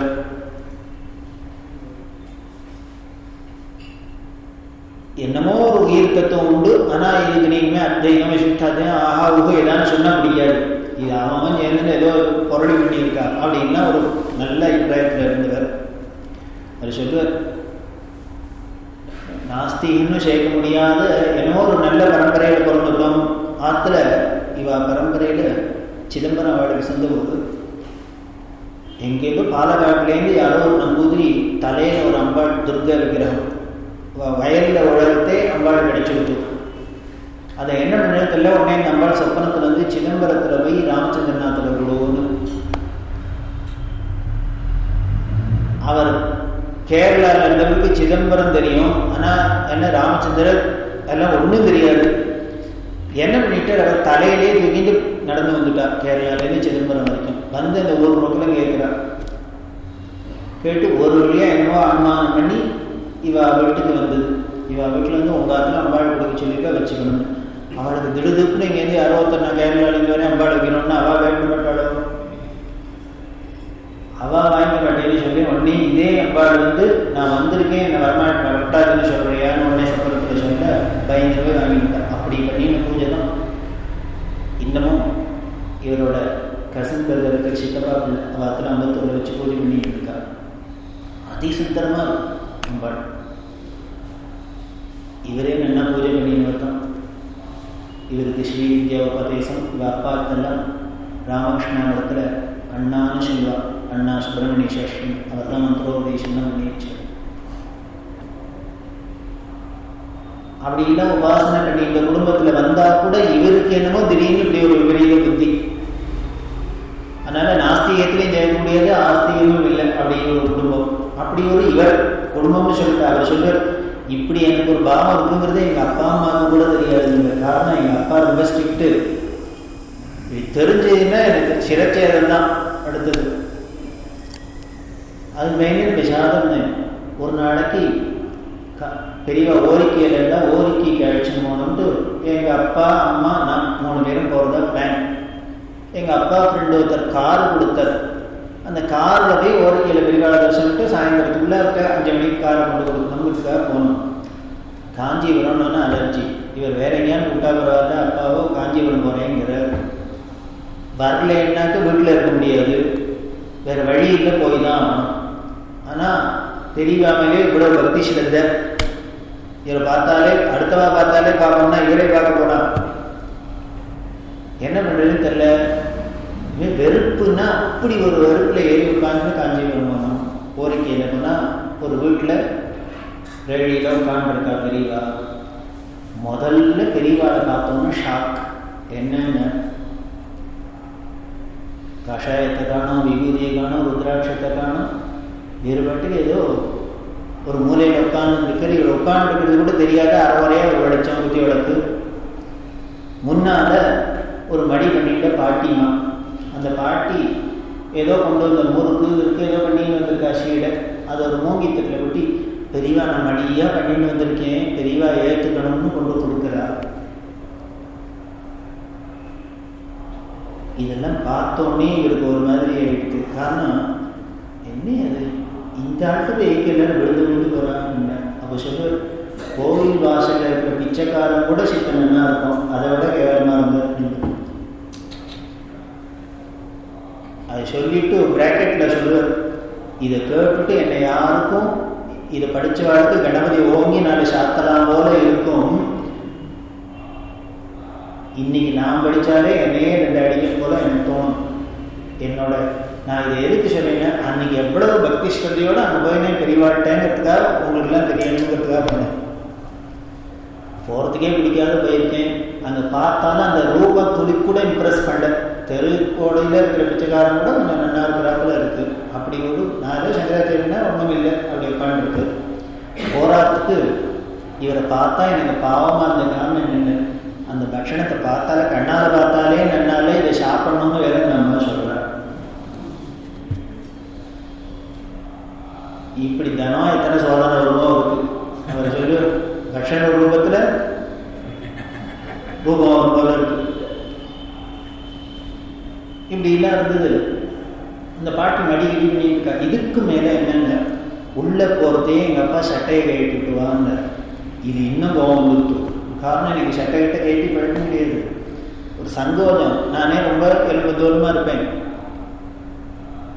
சட்டையை கட்டிட்டு தான் வரணும். சரி, சட்டையை கட்டியாச்சு, போயாச்சு. ரேடியில் முன்னால் தான் ஒரு பாட்டி ஏதோ பட்சணம் கொடுத்துருக்கா. அடுத்த டேர்ன் இவாடு வரணும். இப்படி நான் உள்ளே போனத்துலேருந்து என்னை தான் பார்த்தா பெரியவா. என்னை பார்த்தான்னா வெறுமன பார்வை இல்லை, அப்படியே வெச்ச கண்ணு வாங்கல முறைச்சுட்டே இருக்கா. அந்த பாட்டி முறுக்குங்கிறா, சீடங்கிறா. அவளுக்கு ஒரு ரியாக்ஷன் இல்லை. இதை ஏற்றுட்டாரா, அவளுக்கு பிரசாதமாக ஒன்றும் இல்லை. அவசியத்த நேரம் நின்று பார்த்தா இந்த நின்றுட்டா. அப்புறம் எங்கள் அப்பா நமஸ்காரம் பண்ணா, அம்மா நமஸ்காரம் பண்ணா, என்னை நமஸ்காரம் பண்ணுன்னா தண்டத்துக்கு விழுந்து எழுந்துட்டேன். இப்படி என்ன பண்ணினாலும் பார்வை மட்டும் என்னை விட்டு போகல, என் மேலேயே இருக்கு. இது இன்னும் எனக்கு வெறுப்பாக இருந்தது. காரணம் என்னென்ன, என்ன ஒரு டீசன்சி இல்லாத நம்மளே இந்த கிழமை அப்படின்னு வச்சுருக்காங்க. எனக்கும் சட்டையை கேட்டாலே வெக்கமாக இருக்கு. அதுவும் யாரும் பார்க்குறாருன்னா இன்னும் வெக்கமாக இருக்கு. சரி, அவர் தான் பச்சைக்கண்ணு வாங்க பார்த்து தொலைகிறாரேன்னு நம்ம தலையை குனிஞ்சுட்டாக்க நைஸாக அப்படி கண்ணை தூக்கி பார்த்தா அப்படியே முறைச்சுட்டு இருக்கு. எங்கள் அப்பாவானா காத்துன்னு இருக்க. என்னென்ன ஒரு விஷயம் சொல்லணும் பெரியவாட்ட. என்னென்ன, இவா சின்ன தாத்தா ஒருத்தர் வந்து துரசாமியன்னு, அவள் விழுப்புரத்தில் இருந்தா. இந்த துரசாமியரும் விழுப்புரத்தில் இருக்கே சுவாமிநாதனும் ரொம்ப கிளாஸ்மேட்டும் ஏதோ தெருவில் விளையாடிடுவா. அதனால இவா பாட்டி வந்து பழையது கசிஞ்சு போட்டு சாமிநாதன் சாப்பிட்டுருக்கிற வாரத்தில் அப்படின்னு அவ சின்ன தாத்தா சொல்லியிருக்காரா இவ அப்பாட்ட. இவ அப்பாவுக்கு என்னன்னா, இது சரியான பெரியவாட்டே கன்ஃபார்ம் பண்ணிக்கணுங்கிறதுக்காக கைகட்டு இதை சொல்லணுங்கிறதுக்காக எங்க அப்பாவும் நின்றுட்டு இருக்காரு. ஆனா எங்க அப்பாவுக்கு ரொம்ப மரியாதை. பெரியவா அப்பா அம்மாவுக்கு அங்கே போய் நமஸ்காரம்னா ஏன்னு ஒரு வாட வழி, பெரியவாடா கூப்பிட்டு ராமச்சந்திரா இருப்பாருன்னு சொன்னாட வழியே பதிலே பேச மாட்டார். ஆனால் இந்த ஆசை மட்டும் ரொம்ப நாளாக உண்டு. இப்போ ஏகாந்தமாக இருக்க கேட்கலாமான்னா இவர் வாயில் வார்த்தை வர மாட்டேங்குது. இவர் மாட்டேங்கிறார், அவரும் பேச மாட்டேங்கிறார், ஒருத்தரும் பேச மாட்டேங்கிறார். அவன் என்ன முறைச்ச மர தற்கொலையும் அந்த நேரம் போக மாட்டேங்குது. இப்படியே இருக்குது. ஒரு அரை மணி தான் நின்று இருப்போம். என்னமோ பெரிய 500 வருஷம் 1000 வருஷம் நின்னாப்புல இருந்தது. என்ன பண்ணுறதுன்னு தெரியல. ஒரு வழியாக எங்கள் அப்பாவே பார்த்தாரு. வேற ஒன்றும் இல்லை, கார் கொடுத்தவருக்கு தேங்க்ஸ், 5 மணிக்குள்ள காரை திருப்பி கொடுன்னு சொல்லிட்டு, அதனால நேரம் ஆகிட்டு எங்கள் அப்பா வெளியில் வந்துட்டார். அவர் வெளியில் வந்தார், எங்கள் அம்மா வந்தா, பின்னாலேயே நான் வந்தேன். வந்தோன்னு இப்போவான இந்த கிழவர் முருகை செடியை பார்க்குறாருன்னு திரும்பி பார்த்தா அப்படியே முறைச்சுட்டு இருக்காரு. நான் வாசல்ல வந்து பார்க்குறேன், அங்கேருந்து பார்க்குற வெளியில். எனக்கு ரொம்ப இரிட்டேட்டிங்காக கோபமான கோபம். இது இப்படி நினச்சிட்டு சட்டையை போடணுன்னு அந்த பாட்டி ஓடி இருந்தா, இந்த முறுக்கு கொடுத்த பாட்டி. அவன் வந்துட்டு இந்த குழந்தைக்கு என்ன பாக்கியம் என்ன பாக்கியம், பெரியவா கடாட்சம் படாதா படாதான்னு எல்லா ஜனங்களும் எழுதிட்டு இருக்கு. இப்படி வந்தத்துலேருந்து போற வரைக்கும் 3/4 மணி உன் பிள்ளையே பார்த்துருக்காளேன்னு எங்க அப்பாட்ட சொன்னோன்னு எனக்கு சிரிப்பா இருந்தது. உலகத்துல மனுஷன் எப்படி எல்லா விஷயத்தை இன்டர்பிரட் பண்றாங்க. இப்படி பாக்கியமா இந்த கழவர் அந்தன கடை கொடுத்து தொலைய மாட்டேங்கிறா. நான் நினைச்சுக்கிட்டே அந்த பாக்கி வந்து பெரிய சர்டிஃபிகேட் கொடுக்குறா. என்ன பாக்கியம் உன் பிள்ளைக்கு, அப்படியே பெரிய ஆளா கிடப்புறான், சின்ன ஆளா கிடப்புறான்னு. எங்க அப்பா அம்மா பாவம் பெத்த வாழ்க்கை ஒரு சந்தோஷம். நம்ம குழந்தை மேலேயே இப்படி கடாட்சம் விழுந்தது, ஒத்துருக்கு மிச்ச மீதி இல்லாத இப்படி எல்லாம் வந்தது. காரில் வந்துட்டோம். எனக்கு வீட்டில் இருந்தால் ராத்திரி தூக்கம் வரல.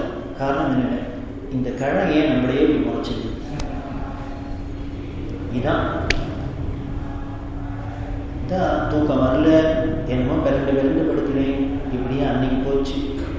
மறுநாளைக்கு இப்படி 4 நாள் நிலமுள்ளாத இருந்தது. ஒரே விஷயம்தான், ஏன் நம்மளையே இப்படி நம்மளையே பார்த்த. அதுக்கப்புறம் 5ஆம் நாளைக்கு என்ன ஆச்சுங்க, தலைகீழ மறித்து அவன் நம்மளையே பார்த்துருக்க மாட்டாங்க. அதான் சொல்ல, எப்படி ஒரு நெகட்டிவா இருந்த ஒப்பீனியன் ஒரு இம்பேக்ட் அப்படியே 2 ராத்திரி போனோன்னா தலைகீழ மாறிவிட்டு இவர் நம்மளையே பார்த்துருக்க மாட்டார் அப்படின்ட்டு இன்னொருவரும் அவரை பார்க்க முடியுமா, அவர் நம்மளை பார்க்க அப்படின்ட்டு இதை முடிக்கிறது. இதுதான் தெரியல. என்ன அவர் இழுத்துள்ளது ஆகர்ஷணம் பண்ணினது இப்படித்தான். எப்படி பண்ண, பெரியவாளை பார்த்தவாடே உருப்பட மாட்டான்னு நினைச்சது போக பின்னால எங்கேயால எழுத வச்சா பெரியவாளை பார்க்காதவா உருப்பட மாட்டார். பெரியவா சொன்னதை கேட்டாக்க உருப்படாத உலகம்னு சொன்னதுக்கு கடைசியில என்ன பண்ண வச்சான்னா, எங்கேயால எழுதி வச்சா பெரியவா சொன்ன தெய்வத்துக்கு உள்ள கேட்கலைன்னா உலகம் உருப்படாது.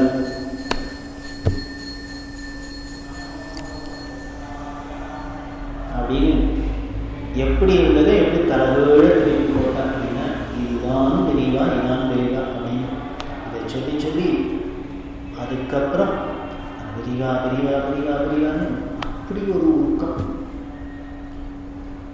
அப்பேற்பட்ட அவர் பண்ணினது தான், அவர் கைப்பட எழுதினது தான் இந்த கிரந்தம், தெய்வத்தின் கிரந்தம்.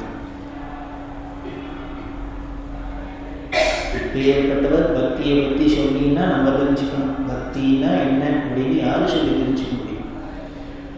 அதை ஸ்வயம் அனுபூதியில் அடைஞ்சவா சொல்றதுதான் அதோட இம்பேக்ட். அதனால்தான் இன்னைக்கும் தெய்வத்துக்குள்ள படிக்கிறவாளுக்கெல்லாம் என்னமோ ஏதோ அவள் அறியாத ஏதோ உள்ளுக்குள்ள பண்றது அப்படின்னா எப்படி பண்ணும். என்ன ஒரு பிரிண்டிங்ல ஒரு பேப்பர்ல எழுதின ஒரு விஷயம் மேட்ரு ஏதாவது ஏதாவது பண்ண முடியுமா என்ன? என்ன ஏதாவது மந்திரமா தந்திரமா ஒண்ணும் இல்லையே. வசன நடையில ஒரே நடையில இருக்கிற ஒரு விஷயம் தானே. படிச்ச வாழ்க்கை என்னமோ ஏதோ பண்றதுன்னா அதுதான் நல்ல சக்தி.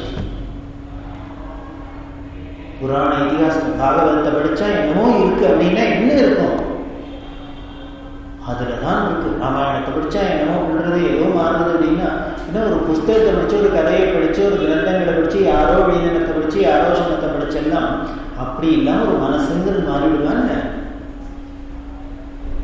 மாறும். மாத்துறது வாழ்க்கையே தலைகள் மாத்துறதுன்னா அதுதான் அனுகிரகம். அதுக்கு பேர் தான் அது ஜீவன் இருக்கு. இந்த புஸ்தகத்தெல்லாம் வச்சு நாம பூஜை பண்றோம் அப்படின்னா ஒன்றும் இல்லை. ராமாயணத்தை நம்ம படிக்க தெரியலன்னா கூட தினம் வச்சுன்னு ஒரு புஷ்பத்தை போடுறோம் அப்படின்னா என்ன, அந்த புஷ்பத்தை போட்டாலே போதும். அதுக்கு மேலே என்ன பண்ணணும்? எல்லா புஸ்தகையும் படிச்சுடுவோம், பிஹெச்டி வாங்கிடுவோம். அதில் ஆனால் வச்சுன்னு பூஜை பண்ண முடியுமா? பண்ணுறதுக்கு தான் தோணுமா, மனசை இடம் கொடுக்குமா? அதை மாதிரி தான் இல்லை. அப்படி இருக்கிறாங்க அந்த பக்தியை பற்றி சொல்கிறார்.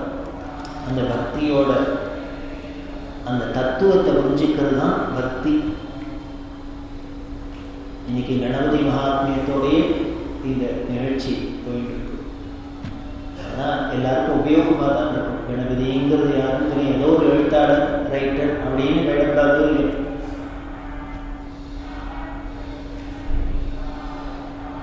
ஒரு நாளைக்கு சொன்ன என்கிட்ட சொல்றது இது, நீ ஏதான உபன்யாசத்தை என்னை பற்றி சொல்றியோ அப்படின்னு. இல்லை இல்லை ஏதான ரெஃபர் பண்ணி அப்படின்னு. இல்லை எல்லாரும் உன்னை பெரியவாளை பற்றி சொல்ல சொன்னாடா, என்னை பற்றி பேசிட்டுனாடா, ரெண்டுத்தையும் பற்றி நான்.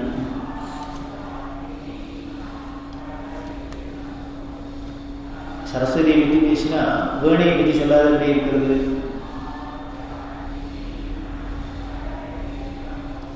அந்த பக்தி அப்படிங்கிறது ஸ்வயமாக வரணும். அது அனுகிரகத்தினால கடாட்சத்தினால வருது. அந்த சர்வசக்தி தான், மகாநதி தான் இப்படி பிரபஞ்சமாக வியாபிச்சிருக்கான்னு தெரியாமையா இருக்கு அப்படின்னு இந்த தத்துவத்தை புரிஞ்சிக்கிறது தான் அல்டிமேட்டாக பெரிய ஞானம், ஞான வேதாந்தம்லாம் சொல்றது. அப்படி இருக்கிறது எல்லாமா இருக்கு. அந்த எல்லாத்துக்குள்ளேயும் நாமளும் ஒன்று அப்படிங்கிறத புரிஞ்சுக்கணும். அப்படின்னா அது எப்படி தெரிஞ்சுக்கிறது அப்படிங்கிற அது பக்திங்கிற வழி மூலியமாக தான் அதை நம்ம உணர முடியாது. ஆனால் அந்த சத்தியத்தை புரிஞ்சுக்கிட்டு தான் பக்தி அப்படிங்கிறது கடைசி ஸ்டேஜ். ஆனால் இதுக்கு முன்னால 4 ஸ்டேஜ் இருக்கு பக்தியில். சுவாமி கீதையில சொல்ற 3 பேர் கிட்ட வந்து பக்தி பண்றான். 1 ஆர்த்தி, ரொம்ப கஷ்டத்தில் இருக்கிறவன். உடனே பத்திரிகை என்ன முடிச்சு, இவ்வளவு கஷ்டம், 7 நாட்டு சனியா, திருநள்ளாறு போகும், புதன் சனி இல்லையா, திருவண்ணாடு போகும், ஏதோ சொல்றாளோ இல்லையோ, உடனே படையெடுத்துன்னு ஓடணும். அங்கே இது எதுக்காக வரும்? ஸ்வேதாகண்டீஸ்வரரை பார்த்து இந்த விமானத்தை அடையணும்னா போகிறோம்? இல்லை, அங்கே பக்கத்தில் ஒரு எடுபடி உட்கார்ந்து வந்திருக்கிற புதன், அவர் கால பிடிக்கணுங்கிறதுக்காக போகும். திருநள்ளாறு போனால் என்னென்ன, இந்த சனியை பார்க்கறதோட வாசலோடையே திரும்பிடுறா.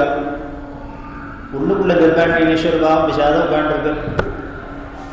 சரி வரவாண்ட வாசல வாட்ச்மேனே பார்த்துட்டு போனாக்க நல்லதா போச்சு, வேறு எஜமானும் விஷாதம் பண்ண நம்மளை டிஸ்டர்ப் பண்ண. இதுக்கு பேர் பக்தி இல்லை. என்னென்ன ஆர்த்தி, கஷ்டம் தீர்றதுக்காக யாருக்காக விழுந்தா தீரும்னு. ஆனால் இந்த பக்தி என்ன ஆயிடும்னு, அந்த கஷ்டம் தீர்ந்து கொடுத்துன்னா பக்தியும் விடும். அதுக்கப்புறம் கல்யாணம் வந்துடும். 7 நாட்டு சனி எடுத்துன்னா அப்புறம் சனீஸ்வரன் எய்தாப்புல வந்தாலே இவர் பயப்படுவாருன்னு வாய் மிஸ்டர் அங்கே போவாங்க.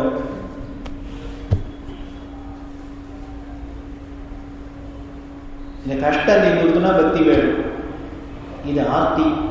அர்த்தார்த்தி சுவாமி கீதையில சொல்றது 2வது மண்ணு. இது வேணும் அது வேணும், அதாவது முதல்ல போகிறோம் இது போகணும் அது போகணும், கஷ்டம் போகணும் அந்த போகணும், சிரமம் போகணும்னு போகிறோம். அடுத்தவன் என்ன பண்ணுறாங்க, இது வேணும் சார் அது வேணும் சார் அப்படின்னு லிஸ்டோட இதை வேணும் அத்தை வேணும் அத்தை வேணும் இத்தை வேணும். கிருபானந்தாரியா வேடிக்கையாக வித்தியாசமாக சொல்றார். அது முருக பக்தராக இருக்கிறதுனால முருகனை வச்சுன்னு சொல்றார். ஒரு முருகன் கோவிலுக்கு போனாலும் ஒரு பணக்காரர் எப்பொழுதும் தினமும் போகிறார், வாரம் போகிற ஏதோ ஒரு ரெகுலராக போயிட்டு இருக்கார். இந்த கோவில் வாசனை நிறைய பிச்சைக்காரெல்லாம் இருப்பாங்க. போயிட்டு வரத்தை இவர் என்ன பண்ண, ஏதோ வெறுமனை கையாகிறவன்ட்டு ஆளு கேட்டுனா பிறந்து 4 நாள் பிறந்துன்னு போட்டுனே வந்து பெரிய கியூவில் வரிசையாக கூட அது மலை மேலே ஏறி கொண்டோம். முதல் படியிலேருந்து 100வது படி வரைக்கும் எல்லாரும் உட்காந்துருக்கா. இவர் முதல் படியில் ஒருத்தனுக்கு போட்டார், 4 நாள் அப்புறம் வரிசையாக போட்டுட்டே வர. அப்புறம் ஒரு 20 படி கழிச்சு பார்த்தா அதே ஆள் வந்து உட்காந்துருக்கான் இந்த படியில். திருப்பி 4 நாள் போட்டார். அடுத்த 20 படி வச்சு அவன் வந்து உட்காந்துருக்கான். திருப்பி போட்டார். இப்படி 2-3 தரம் பார்த்தோமே இவருக்கு ஃபெமிலியர் ஆகிடுது. ஏன்னா முதல் தரம் போட்டு என்ன கவனிக்குமே என்ன போட்டார், 2ஆம் தரம் போட்டார் கவனிக்கல, 3ஆம் தரம் பார்த்தோன்னா என்ன ஏதோ திடீர்னு ஏதோ நம்ம மூஞ்சியை பார்க்காம இருக்குது அப்படின்னு பார்த்தா கண்டுபிடிச்சிட்டார். அப்புறம் உடனே கோவம் வந்துருத்து இருக்கு. நம்ம எதோ போனால் பிறகு கோவிலுக்கு வந்தால் தர்மம் பண்ணலாமேன்ட்டு போட்டாக்க இவனே திரும்பி திரும்பி இங்கே வாங்கிக்கிறாங்க. இது பேராசை தானே. அதனால் இன்னும் கோச்சு நம்பு நானும் பார்க்குறேன், நீ ஒரு பிச்சைக்காரனாக்கு இவ்வளவே இப்பயே உனக்கு இவ்வளவு திமிரு இருக்கு. போனா போகுதுன்னு பார்த்தா நீனே எல்லாத்தையும் வாங்கிட்டு போகிறதுக்கு வந்து ஜனம் திருப்பி திருப்பி வந்து கேட்குறேன் அப்படின்னு. அது பண்ணி அவன் சொன்னா, நான் 3 தடவை வந்ததுக்கே உனக்கு இவ்வளவு கோவம் வருது, நீ வாரம் வந்து எத்தனை பேட்டு வாங்கிட்டு போகிற சுவாமிகிட்ட, அப்போ அந்த முருகன் போன பார்த்தா இவ்வளவு கோவம் வரும். விக்குச்சு போயிட்டாரு. நீ ஒரு தரம் கொடுத்த சரி, 2ஆம் தரம் கொடுத்த சரி, 3ஆம் தரம் கொடுக்குற, இப்படி 3 தரம் உங்கள்கிட்ட திரும்பி வந்து கேட்டாலே உனக்கு இவ்வளவு கோவம் வருது. நீ ஏன்னா ஆனந்தப்படாது, எதுக்கு வேற காரணம் போட்டு முருகனை பார்த்து ஆனந்தப்படுறதுக்காக ஒவ்வொரு வாரமும் ஒவ்வொரு லிஸ்ட்டு வச்சுருக்க. பிள்ளைக்கு ப்ரமோஷன் கிடைக்கணும், பொண்ணுக்கு கல்யாணம் வேணும், அவருக்கு சீட்டு கிடைக்கணும், எனக்கு இன்க்ரிமெண்ட்டு வரணும், எத்தனையோ வச்சுட்டு தானே கேட்டு கேட்டு வாங்குற. ஒரு நாளைக்கான வருஷம் மூஞ்சி தூக்கி இருக்கிற முருகன் பார்த்து என்னையே அது தானம் அந்த பிச்சைக்காரன் வந்துட்டான், எத்தனை தான் அவனை கொடுக்கறது அப்படின்னு அவனை கோச்சு ஞாபகம். என்ன சொல்லுவாரு பதில்? முடிச்சு நின்று அந்த ஆள் காண போயிட்டான். கிருபானந்த வாரியார் சொல்ற கதை அவ்வளவு அழகா சொல்லுவார். அப்படின்னு சொல்லிட்டு சொல்றாரு, நமக்கு நம்மள்கிட்ட ஒருத்தனுக்கு ஒரு தரத்துக்கு 2 தரம் ஒருத்தன் வந்து ஒரு ஹெல்ப் கேட்டானாலே நமக்கு இவ்வளவு கோவம் வருது. ஆனா நம்ம சுவாமிகிட்ட போறதெல்லாம் எதுக்குன்னு கேட்கறதுக்கு தான் போறோம். ஒரு நாளைக்கான எந்த கோவிலுக்கான சும்மா அப்படி இந்த திருவடியான வந்தேமா காமாட்சி நீ சௌக்கியமா இருக்கியான்னு யாரும் வந்தோமோ இல்லை. நம்ம உள்ள வரத்தையே அவளுக்கு கொஞ்சம் வந்து சரி என்ன வராலும் தெரியல, லிஸ்ட் என்ன இருக்குன்னு தெரியல, எத்தனை ஐட்டம்னு தெரியல. இப்படிதான் நம்மளோட பக்தி இருக்கு. இதுதான் அர்த்தார்த்தி. 3ஆவதுதான் ஜிக்ஞாசு. அவனுக்கு என்னென்ன இதெல்லாம் வேண்டைய, நீ கொடுத்தும் கட்டுப்படியாகல, நான் வாங்கிட்டும் கட்டுப்படியாகல, நீ கொடுத்தும் எனக்கு ஒன்றும் நிரம்பில்லை, அதனால என்னென்ன ஒன்றும் வேண்டாம், ஆள விடு. நீ கொடுக்குற நிலைமையும் வேண்டாம், நான் வாங்கிக்கிற நிலைமையும் வேண்டாம், இப்படின்னு ஞானவனும் மோட்சவனும்னு கேட்டு வரணும். இப்படி 3 பேர் தாண்டா என்கிட்ட வராங்க சுவாமி கீதையில. ஆர்த்தி, அர்த்தார்த்தி, ஜிக்ஞாஸ், 3 பேர் தான் வரா அப்படிங்கிறது. அதைத்தான் இங்கேயும் சொல்லப்படுது. அதனால எல்லாருமே முதல்ல எப்படி போறோம்னு ஏதோ ஒரு கஷ்டத்தை போக்கிக்கிறதுக்கு தான் போறோம். காரணம் என்னென்ன, இந்த உலகத்துல இத்தனை விஷயங்கள் இருக்கு, இதுல ஏதோ அனுபவிக்கிறதே கஷ்டமும் வருது நஷ்டமும் வருது. நமக்கு வர நல்லதை விட கஷ்டங்கள் ஜாஸ்தி வருது. அதனால இது போக்குறதுக்கு யாராலும் ஒருத்தர் ஹெல்ப்புக்கு இருந்தா தேவையில்ல. அது ஏதோ ஒரு சக்தி இருக்கு. பெரியவா சொல்லுவா, இந்த பக்தியில பார்த்தீங்கன்னா எல்லாம் பிரம்மா, எல்லாம் சர்வம் பிரம்மமயம், ஆஹாங்கிறதுலாம் இருக்கட்டும், இந்த பிரபஞ்சம் முழுக்கலாம் எல்லாம் வியாபிச்சிருக்கு, நாமளும் அதான் அதுவும் அதான் அப்படிங்கிறதுலாம் அதெல்லாம் கடைசி. இதுக்கு முன்னால ஒரு ஸ்டேஜ் இருக்கு. கோவில்ல ஏதோ சிவலிங்கத்துல சுவாமி இருக்கார், மூலஸ்தானத்துல இருக்கார், பகவான் இருக்கார் அப்படின்னு நினைச்சுட்டு போறோம். போனாக்க பெரியவா சொல்லுவா, அங்க போயிட்டு பெருமான தரிசனம் பண்ணிட்டு புளியோதரை வாங்கி சாப்பிட்டு தூண்லயே தொடச்சாலும் பரவாயில்ல.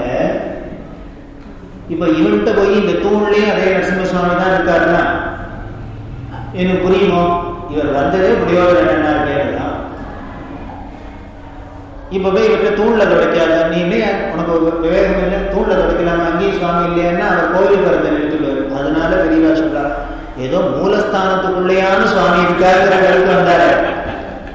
சாமியே இல்லைங்கிறது போய் இப்போ கோவிலுக்குள்ள மூலஸ்தானத்துக்குள்ளதான் சுவாமி இருக்காருங்கிற அளவுக்கு இப்ப டெவலப் ஆகிட்டாரு. அதுக்கப்புறம் தான் புளியோதரையிலேயே இருக்கிற தூண்லையும் இருக்கிறதுக்கு வரப்போறது. அது பண்றது அவ்வளோ இல்லை, கொஞ்சம் கொஞ்சமா பண்ணிப்பாரு. அதனால எல்லாத்துலேயும் பெருமாள் தான் இருக்காருன்னு நினைச்சிட்டு போவேன்னா நீ போகவே முடியாது. அதனால புளியோதரையாவே இருக்கட்டும், பெருமாள் பெருமாளாவே இருக்கட்டும், கொஞ்சம் கொஞ்சமா கிராஜுவலா முன்னுக்கு வரலாம் அப்படிங்கிறார். அதாவது என்ன ஒரு பிராக்டிக்கல் இதான் நடக்கும். நாம் இனிமே பெரிய விஷயத்தை சொல்லிட்டு பிரயோஜனம் இல்லை, அதை எப்படி பிராக்டிக்கலா அப்ளை பண்ணினா சரி சாத்தியமாகுங்கிறது பார்க்கணும்.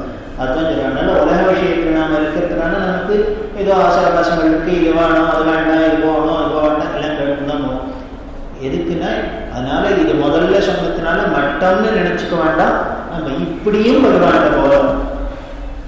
இப்படியும் போனா நாம வேணா உபன்யாசகாரன்னா அம்பாள் காமாட்சி நினைச்சுக்கணும் சொல்லுமே, அம்பாள் நிஜமாக நினைச்சுக்கலான்னு மாட்டா. அவர் எப்படி நினைச்சிருப்பாடாங்கிற அவன்வத்துல சொல்ற, பாபமாச்சா தீனனாக வாட பக்தாஞ்சீவாக தவினு. ஏக்கு இப்படியே இருக்கிறான, எவனான்னு வரானான்னு பார்க்குறான். இந்த பக்கமா எவனாலும் வந்துடும்னா வரட்டும் வரட்டும் வாங்க வாங்க வாங்க அப்படின்ட்டு யார் வருவா யார் வருவா யார் வருவான்னு அந்த வழியே பார்த்து நின்று இருக்காராம் சுவாமி. அதனால அவருக்கு ஐயோ வந்துட்டானே என்ன லிஸ்டோன்னு அவருக்கு வேலை கிடையாது. வருவனான்னு அவர் பார்த்துட்டு இருக்காரு. அதனால அப்படி பக்தி பண்ணினாலே வசந்தேதான். இதுதான் நம்ம மதத்தோட விசேஷம். இங்கே எதையும் நிஷித்தமே கிடையாது, நிஷேதமே கிடையாது. இருக்கட்டுமே, அவாவா ஸ்டேஜில் அதுதான் சாத்தியம், அதை பண்ணுறோம். அதுக்காக முதல் ஸ்டேஜில் நாம் அப்படிதான் இருக்கோம். இது வேணும் அது வேண்டாம், இது வேணும், இந்த கஷ்டம் போகணும், இந்த சௌக்கியம் கிடைக்கும், அப்படி பரவாயில்ல. அப்போ என்னென்ன இந்த இது வேணும் அது வேண்டாம், இந்த கஷ்டம் போகணும், இது வேணும், இந்த சௌக்கியம் வேணுங்கிறதுக்கு ஈஸ்வரன் போய் கேட்கணும்னா அது ஒன்று இருக்கு. இவர்கிட்ட கேட்கலாமா அவர்கிட்ட கேட்கலாமான்னு போய் கேட்காத, இவருக்கு பகவான்கிட்ட போகணும்னு தோன்றதே பெரிய விஷயம் தான். அதனால இதுவே உயர்ந்த பக்தி தான் அப்படின்னு இவர் சர்டிஃபிகேட் கொடுக்குறது பரவாயில்ல. ரெண்டாவது, இப்ப என்ன பண்ணும் அப்படின்னு இப்படி போக போக போக இது வேணும் அது வேணும் அது வேண்டாம் இது வேண்டாம் அப்படின்னு என்ன ஆயிடும் கொஞ்சம் வேண்டாம் அப்படின்னு என்ன திருப்பி திருப்பி போறது, நமக்கே அதுக்கு போயிடும். நம்ம ஒருத்தர் போய் ஒன்று கேட்டு கேட்டு கொடுத்துட்டே இருந்தாலும் வச்சுக்கோ, நமக்கே ஒரு மாதிரி சங்கோஜமாயிடும். என்னையே அது போகிறதையெல்லாம் கொடுத்துட்டே இருக்காரு, இடத்துல போகிறதையெல்லாம் சாப்பிடுங்கிறா, அதனால ஒரு கஷ்டமா இருக்கு அப்படின்னு சொல்லுவோம். அப்போ கொடுத்து கொடுத்து நமக்கே ஒரு அலுப்பு தட்டிடும். இன்னுமே ஒன்றும் வேண்டாம் போர் அப்படிங்கிறது. இப்போ என்ன ஆயிடுங்க, மனசு தானாவே அடங்க நிற்க ஆரம்பிச்சிடும். இது வேணும் வேணும் வேணும் வேணும் வேணும் வேணும்னு ஆசைப்பட்டது போய் இப்போ ஒன்றும் வேண்டாம் போல அப்படிங்கிற ஒரு ஸ்டேஜுக்கு வந்துடும். இப்போ என்ன ஆயிடுத்துங்க, மனசு இது வேணும் அது வேணும் இது வேணும் அது வேணும் இது வேண்டாம் அது வேண்டாம்னு ஆடின்றது இப்போ ஒன்றும் வேண்டாம் வேணுங்கிறது இல்லாத நிற்க ஆரம்பிச்சுட்டோம் அப்படிங்க. இப்போ சலிச்சின்றதுக்காக சலிப்போட பக்திக்கு போனோம், அந்த பக்தி பண்ணினத்தோட பலன் சலிப்பு நிறுத்து ஒன்றும் வேண்டாம் அப்படிங்கிறது நிற்கிற இடத்துக்கு வந்துடுது. இப்போ அந்த மனசு நின்றுட்டதுனாலே என்ன ஆயிடுது அப்படின்ற மூணாவது ஸ்டேஜில் என்ன ஆயிடுங்க, அந்த மனசு தான் நின்றுட்டதுனால இப்போ என்ன பண்ணுறாங்க, இனிமேல் நாம சொல்லி இது வேணும் அது வேணுங்கிறது இல்லாத என்ன நடக்கிறதோ நடக்குது.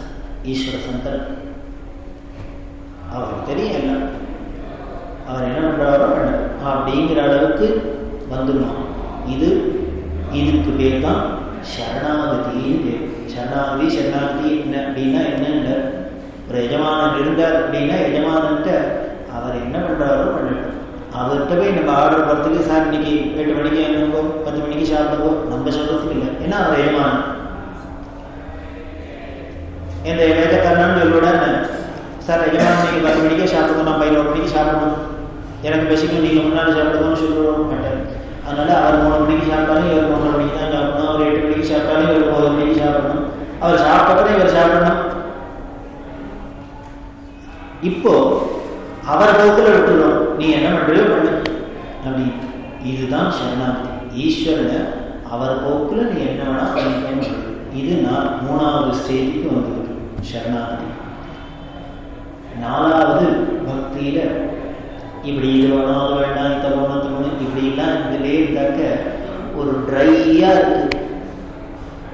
இந்த வாழ்க்கை ரசிக்கணும்னாலே ஒரே ஒரு விஷயம் நம்மள்கிட்ட இருந்தாலும் என்னென்ன, அன்புங்கிற ஒன்று இருந்துருத்துனால், பிரேமைங்கிற ஒன்று இருந்துருத்துனாலே லைஃப்ல ஒரு குடிமானம் வரும்.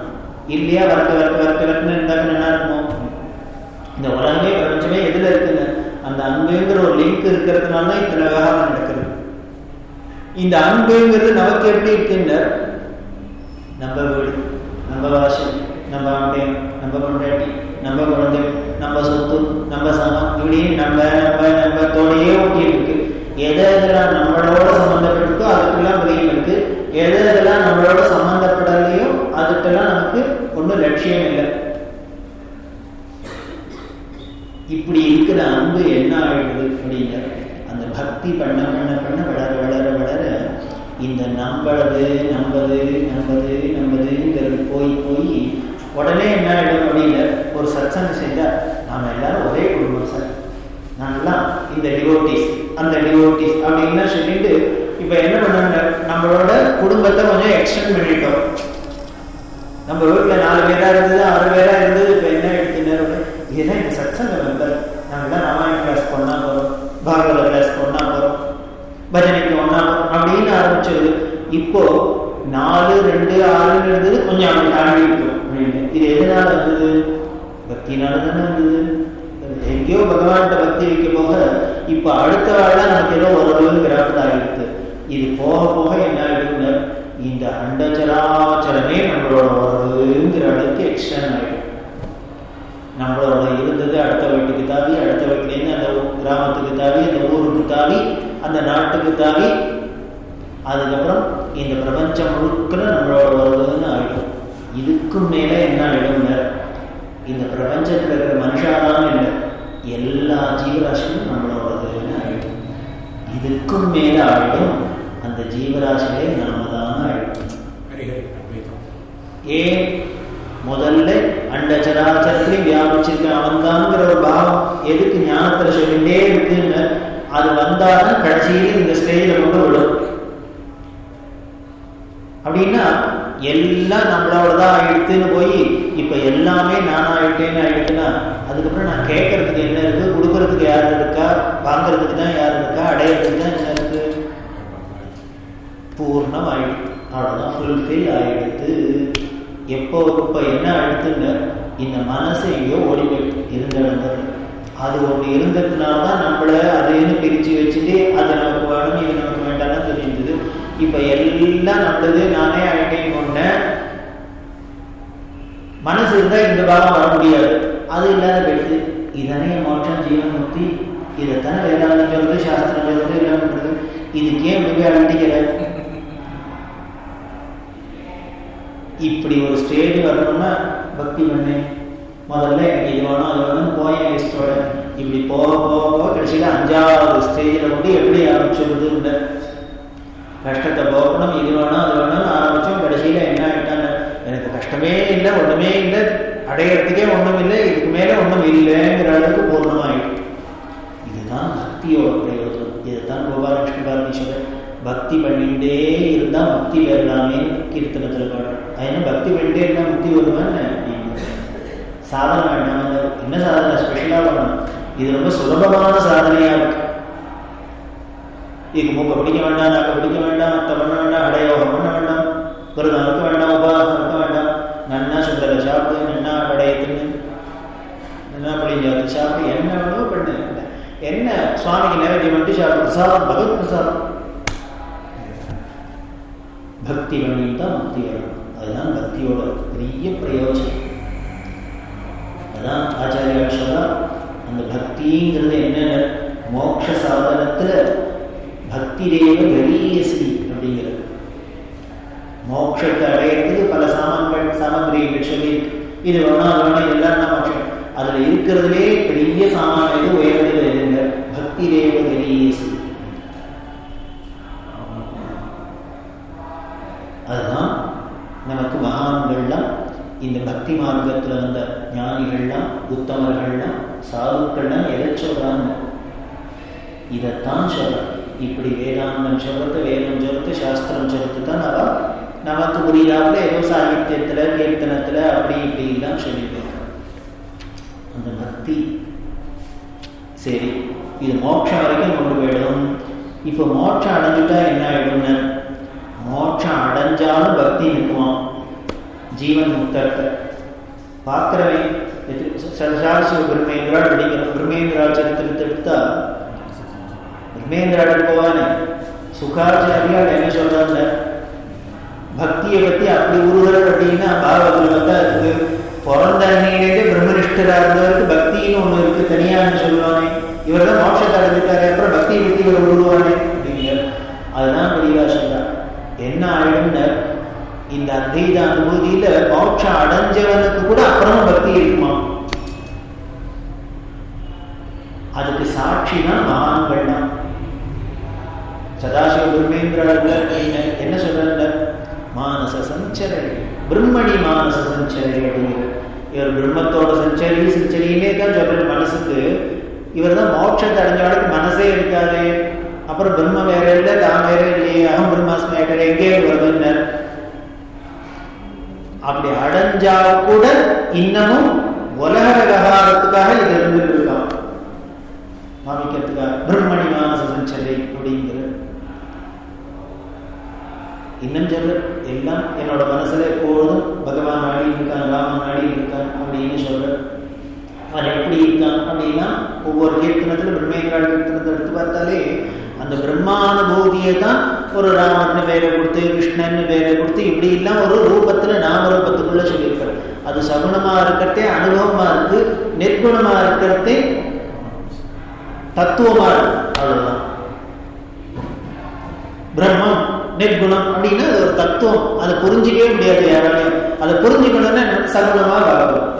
அதனாலதான் அனுபவியில அந்த பிரம்மத்துக்கு பிரம்மணி மானச சஞ்சரை, பிரம்மத்தோட சஞ்சாரம் பண்ண அப்படின்னு சொன்னா பிரம்மம்னா என்ன சார்?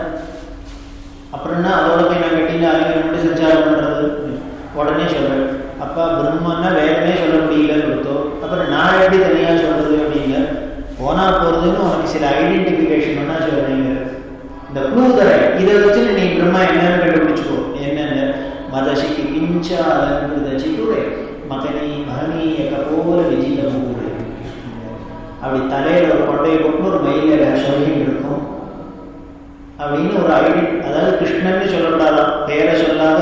கிருஷ்ணன்னு பேரை சொல்லிட்டா பிரம்மணின்னு பதம் பொருந்தாது இருக்கு. அதனால என்ன பண்ணாங்க,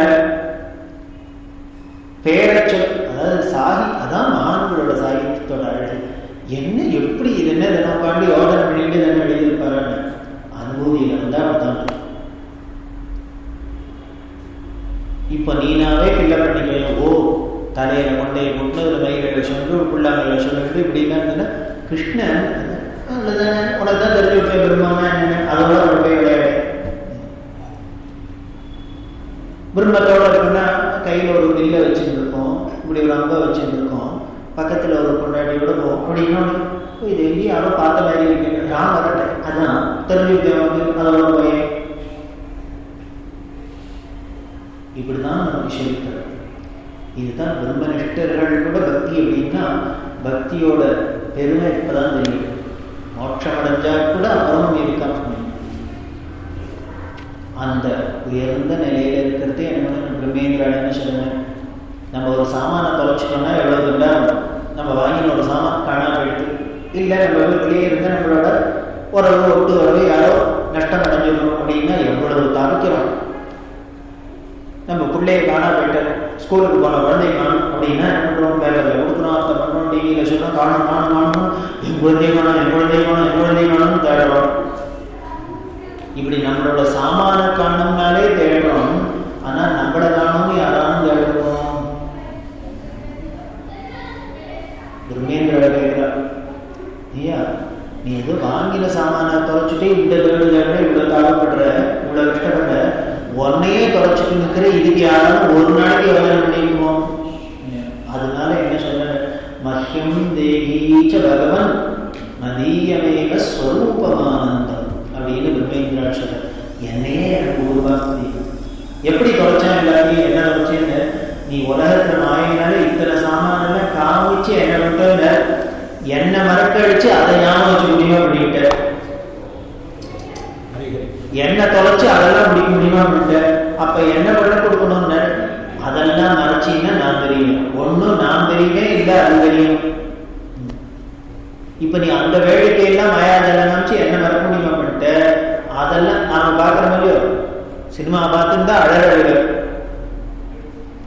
ஹீரோயினை தூக்கின்னு போனா இவர் அழுதானே, இவர் மாமியா தூக்கின்னு போறாரு ஒன்று அழகு. அப்புறம் இன்டர்வெல் இருக்கணும்னா ஒரு சினிமாவா தேட்டரில் உட்காந்து அப்படின்னு உடனே ஒத்துக்கு தெரியக்கூடாதுன்னு என்ன வச்சுருக்கோம். எப்படி இந்த மாயையில போய் மாட்டினோன்னு அது இருட்டுக்குள்ள மாட்டினோடனே என்ன எடுத்துன்னு எய்தாப்புல ஓடுறதுன்னா இவர் லைஃப்ல ஓடுறாப்புல தெரிஞ்சு அழுக வந்துருத்து. இப்ப வெளிச்சம் வந்தோடனே ஓ இது வெறும் சினிமான்னு தெரிஞ்சோன்னு சொரூப ஞானம் வந்துருக்கு. அதெல்லாம் அப்பமே அவளை தூக்கிட்டு போனா கடை கொடுக்குறாடா, தூக்கிட்டு போனானே எந்த ஹோட்டலில் வச்சுருக்கிறோன்னு விளையாடுவாங்க. வடக்கை போட்டு வெளியில் வந்தாச்சுன்னா முடிஞ்சுதுக்காது. அது மாதிரி தான் நமக்கு இந்த மாயை இருக்கிற மாட்டின்னு இருக்கிறது. இந்த சினிமாவில் இதெல்லாம் பார்த்துட்டு நம்ம அழுதுக்கும் சிரிக்கிறோம், தொலைச்சிட்டோம், நம்மளை தொலைச்சிட்டோம். இப்போ ஞான வெளிச்சம் வந்தோடனே என்ன ஆயிடுத்துன்னு நான் தெரிஞ்சுட்டோன்னே மற்ற எல்லாம் எடுத்து ஓம் தச்சது. இப்போ அழுகையில சிரிப்பும் இல்லை, ஆனந்தம் ஆனந்தம் ஆனந்தம். அதைத்தான் சொல்லு. இது பக்தியோட கடைசி பிரயோஜனம். இந்த பக்தி பண்ணி பண்ணி பண்ணி அடைஞ்சது என்னன்னு, இதுதான் கடைசி ஃபைனல். இதுக்கு மேலே அடையிறதுக்கு ஒன்றும் இல்லை, இதுதான் பிரயோஜனம் அப்படின்னு சொல்றேன். அதான் ஆச்சாரியெல்லாம் என்ன சொல்றாங்க அப்படின்னா, இந்த பக்தியிலேயே கரீசி அப்படின்னு, பக்தி மோட்சமாக சாதனத்துல பக்தி தான் இருக்கிறதுலே உசந்தது அப்படின்னு சொல்றாரு. அந்த பக்தினா என்னங்கிறதுக்கு லட்சணம் சொல்றாரு. ஸ்வஸ்வரூபானுசந்தானம் பக்தி அவிதீயதே அப்படிங்கிறது. இதுதான் நான் தான்ப்பா எத்தனை அந்த ஆனந்தம் தான் அப்படிங்கிறத தெரிஞ்சுக்கிறது தான். இதுதான் பக்தியோட பிரயோஜனம். இந்த பிரயோஜனத்தை நாம் அடையணும். அப்படி அடைஞ்சா கூட நமக்கு அந்த பக்தி என்ன ஆயிருக்குன்னு ஓட்டிகிட்டே இருக்கு நம்மளோட. அதனால தான் பிரம்மனிஷ்டர்களும் இருக்கா. அதுக்கு ஆச்சாரியர்கள் அந்த பக்தியை எப்படி இருக்கணும் அப்படின்னு 5 லட்சணம் உதாரணத்தினால சொல்றாங்க. பார்த்தீங்கன்னா சிவானந்தலகிரியில ஒரு ஸ்லோகம், அந்த சிவானந்தலகிரி ஸ்லோகம் அங்கோலம் நிஜவீகந்ததி அப்படின்னு அதுல 5 விஷயத்தை நமக்கு உதாரணம். பக்தினா எப்படி இருக்கணும் அப்படிங்கிற அங்கோலம் அப்படின்னு ஒரு மரம் விருட்சம். அந்த அங்கோலத்தோட ஒரு ஸ்பெஷாலிட்டி என்ன அப்படின்னா, எல்லா மரத்திலேருந்தும் மாமரத்திலேருந்து மாம்பழம் எடுத்து மாங்கோட்டம் கீழே விடணும். என்ன பண்ணணும், அந்த இடத்துல தண்ணி எண்ணி மண்ணா இருந்தால் திருப்பி முளைக்கும், இல்லையா ஒன்றும் இல்லாத மண்ணா போகும். இப்படி எந்த மரத்துலேயும் வேப்ப கொட்டை விழுந்தால் கீழே கிடக்கும். இப்படி எந்த மரத்துலேருந்து பழுத்து கொட்டை விழுந்தாலும் அந்த விதை கீழே விழுந்தாலும் அப்படியே அது பாட்டுக்கு இருக்கும், இல்லையா திருப்பி முளைக்கும் நோக்கணும். ஆனால் இந்த அங்கோலங்கிற அந்த மரத்தில் மட்டும் என்ன பண்ணுங்க, அந்த விதையெல்லாம் கீழே விழுந்தோன்னு கொஞ்சம் கொஞ்சமாக நகர்ந்து மரத்தோடையே வரும், மரத்தில் வந்து ஒட்டிக்கும். ஸ்ரீசைலத்தில் இந்த விருட்சம் இருக்கிறதா பார்த்தவா சொல்லியிருக்கா. இங்கே மெட்ராஸ் பக்கத்தில் 800 இருக்கு, நார்த் மெட்ராஸில். அந்த 800 பக்கத்தில் சிந்தாமணீஸ்வரம் அப்படின்னு ஒரு பெரிய க்ஷேத்திரம். அங்கே இந்த அங்கோல விருட்சம் இருக்கு. சின்ன சின்னதாக விதை இருக்கும். அது பார்த்தீங்கன்னா அந்த மரத்தை சுற்றியும் ஒரே கால விதைகள் எல்லாரும் கொட்டி இருக்கும்.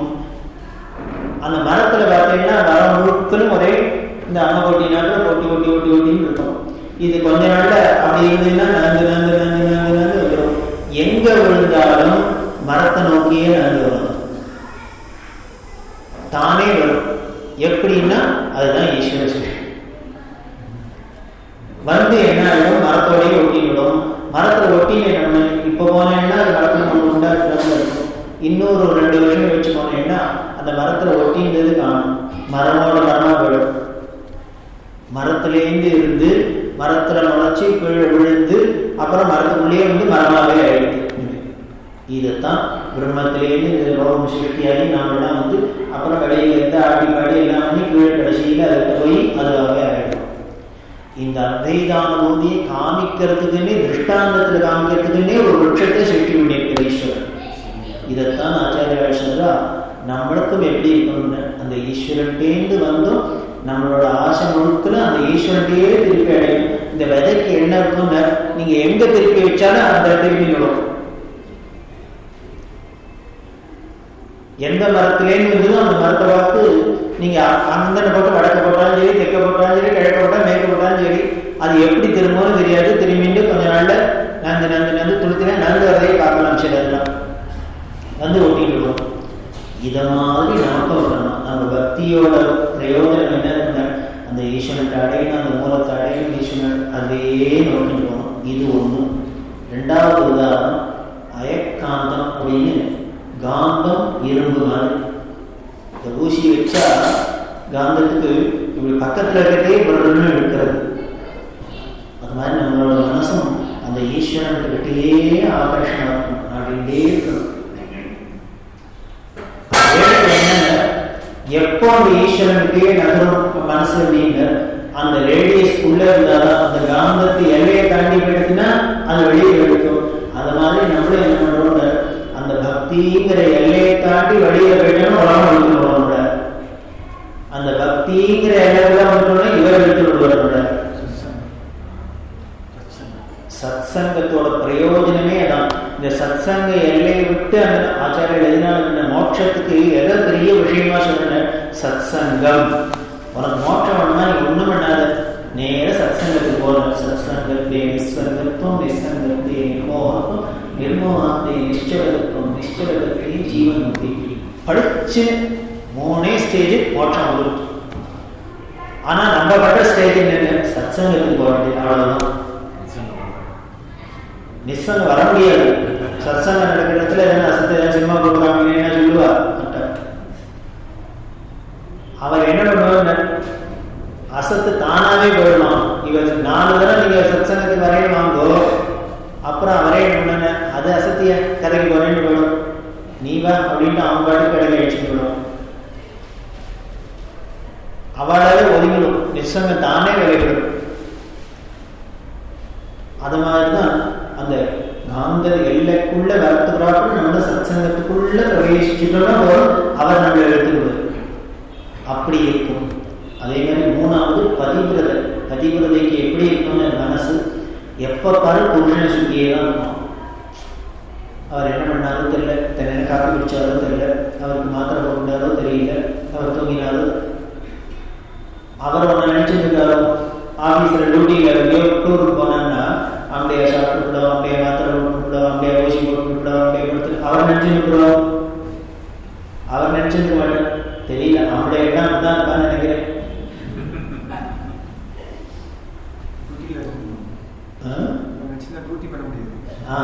உடனே கடமை உணர்வு. அதனால அவங்களோட பத்தி நினைக்க கூட இவருக்கு இடம் இல்லாத கடமை உணர்வு டியூட்டி பண்ண முடியாது. வியாக்கியானம் பண்ற அவளை மட்டும் இங்கே டியூட்டி இல்லையாகும். ஆம்பளை நினைச்சு பாயசத்தில் உப்பு போட்டா சாப்பிடுவோம், டியூட்டியில் மிஸ்டேக் பண்ணிட்டார், அல்வாவில் உப்பு போட்டு விளையாடிட்டார், மோர் போட்டு சாப்பிட போனேன், தர்ம மனசு வராது.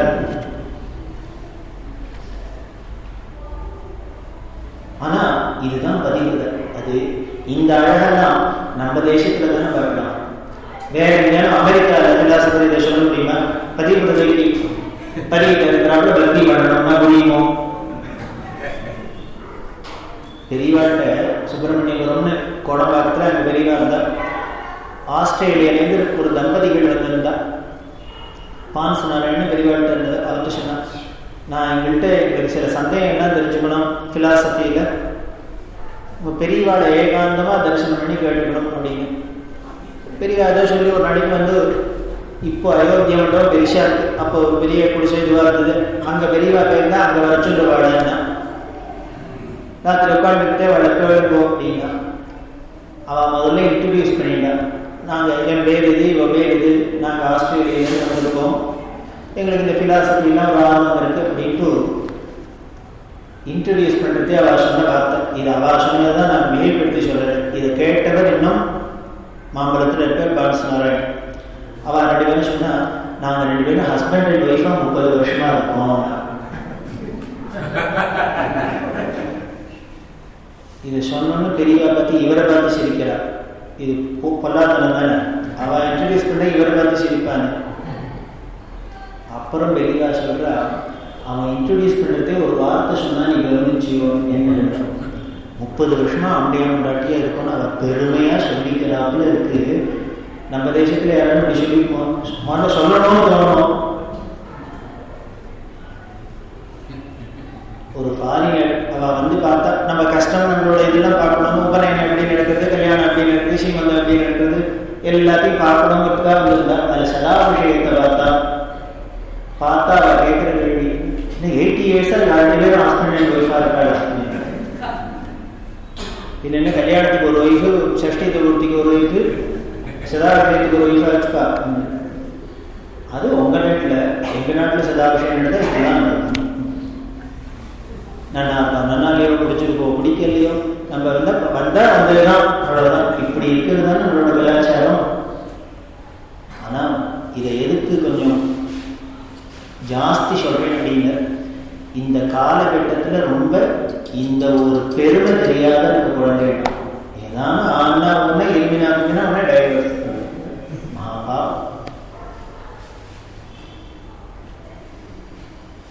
எப்பேற்பட்ட தேசம்ங்கிறது அந்த பெருமையை கழிச்சுக்கணும். என்ன எல்லாரும் இருந்தவாடா, நம்ம தாத்தா பாட்டி எல்லாரும் அப்படியே கஷ்டப்படாதே இருந்தாடா, சௌக்கியமாகவே இருந்தாடா, எல்லாரும் எத்தனையோ அவாடா லைஃப்லாம் இதான லைஃப்னு எவ்வளோ யதார்த்தமாக இருந்திருக்கா, ரொம்ப சர்வசகஜமாக இருந்திருக்கா. இதுதான் அப்படி அந்த பக்குவம் தான் வரணும். அது வராத வரைக்கும் விடாது விதி, அதுதான் ஜாகிரதையாக இருக்கணும். அந்த பக்குவம் நமக்கு வர வரைக்கும் அது விடாது. இப்படி எல்லாம் சொல்ற அளவுக்கு இருக்கு. இது வெளிநாடா இருந்தா இது பதிவிரத மாதிரி ஈஸ்வரன் பக்தி பண்ணணும்னா புரியவே முடியாது. பதினா என்ன, விரதம்னா என்ன, பத்திரின்னா என்ன, அப்புறம் எல்லாம் தெரிஞ்சுக்கணும். அது மாதிரி இந்த பதிவிரதைக்கு எப்பப்பாரு புருஷ சிந்தனையே தான் இருக்குமா. அவர் எப்படி இருக்காரோ, அப்படி இருக்காரோ, என்ன பண்ணாரோ, அது பண்ணாரோ, பக்கத்தில் இருந்தாலும் இருக்கும்னு சாஸ்திரம் இருக்கு. அவர் எதாவது இங்கே டூரில் இருக்கிறதே தான், அமெரிக்காவில் இருக்கிறதே தான் இல்லையா, இங்கேயே இருந்தால் கூட சித்திக்கிறது தான் பார்த்துட்டே இருப்பார். என்னென்ன பண்ணுறேன், என்ன வேணும், தூத்தம் வேணும் அப்படின்னு அவர் பாபா ஏதோ செவிட்டு பார்த்து மறந்துட்டு இருக்காரு. இவராலே உடனே போய் ஆண் இருக்கிறார்களே, அவருக்கு தூத்தம் வேணுங்கிறார்களே. இது நமது மண்ணோட மகிமை, ஸ்திரீகளோட லட்சணம், ஆச்சார லட்சணம். இதை மாதிரி நீ ஈஸ்வரன் இருக்கணும், எப்போ பாரு அவன் சிந்தனையாகவே இருக்கணும். அவருக்கு என்ன அதே மாதிரி பொம்மநாட்டிகளோட குணம் என்னென்ன, அவளுக்குன்னு பிடிச்சதை எதையுமே பண்ண மாட்டான். யாராலும் வெளியே கேடும், ஆத்துக்காருக்கு வெண்டைக்காய் கறி பிடிக்கும்னா இவாருக்கு அவருக்கு பிடிக்கலன்னா வெண்டைக்காயே ஆக மாட்டான். நீ திங்கலன்னா போயா, எனக்கு பிடிக்கும், அரட்டை வெண்டைக்காய் கறி பிடிக்கும் கூட வந்து மாமியான்னு மாட்டான். அவருக்கு பிடிக்கலன்னா இவாரே விட்டுடுறா, அவருக்கு பிடிக்காத விஷயத்துல இவா தியாகம் பண்ணிடுறா. அப்படின்னு ஆம்பளையாளுக்கு பிடிக்கலன்னு எதையான புருஷன் தியாகம் பண்ணிதான் கழுவி விட்டுருக்கணும். என் ஆம்பளையாளுக்கு பாவக்காயே பிடிக்காது, நான் சாப்பிட்றது இல்லை அப்படின்னு யாராலும் சொல்லணும் அப்படின்னு. ஆனா ஸ்திரீகள் தான் பார்க்குறேன்னா இது எதை காமிக்கிறதுன்னு. இப்போதுமே மகளிர் நம்மளா என்ன அடிக்க வந்துடுவா, என்னன்னு அவ்வளவு ஒரு ஈக்குவல் ரேட்ல நீங்க அடிமை மேற்று வலிசம் அடிமைப்படுத்தி வச்சுக்க. வெண்டைக்காய் கூட எங்க இஷ்டத்துக்கு திங்க முடியாது இல்லை, தியாகம், அது நேச்சர். எப்போ அவருக்கு ஒன்று பிடிக்குமே, அப்புறம் நமக்கு என்ன ஸ்பெஷலா. எந்த வீட்லையும் பாருங்கோ, ஆத்துக்கார வெளியில போயிட்டாருன்னா அன்னைக்கு வெறும் ரசஞ்சான் தான். இனிமே எனக்காக அன்னைக்கு விட வயசுலாம் பண்ணி சாப்பிட விடாது. அவர் இருந்தால் எதாவது பண்ணலாம், குழந்தை இருந்தால் ரெண்டு பண்ணலாம். நான் மட்டும் வரணும் பண்ண எடுத்த பண்ணுறது, ஒரு கொடி போதும் தையல் போதும் அப்படிங்கிற. இது எதை குறிக்கிறதுன்னு அவளோட பதிவுறதா பெருமையை குறிக்கிறது.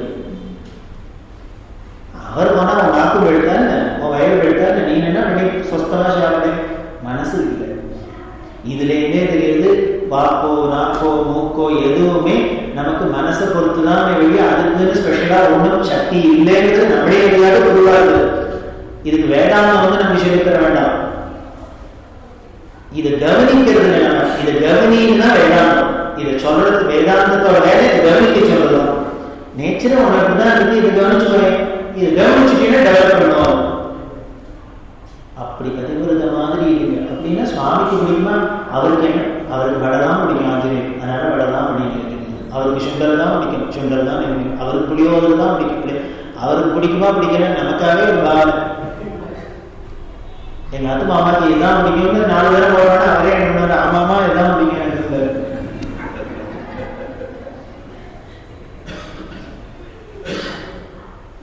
அப்படி பக்தி பண்ணு.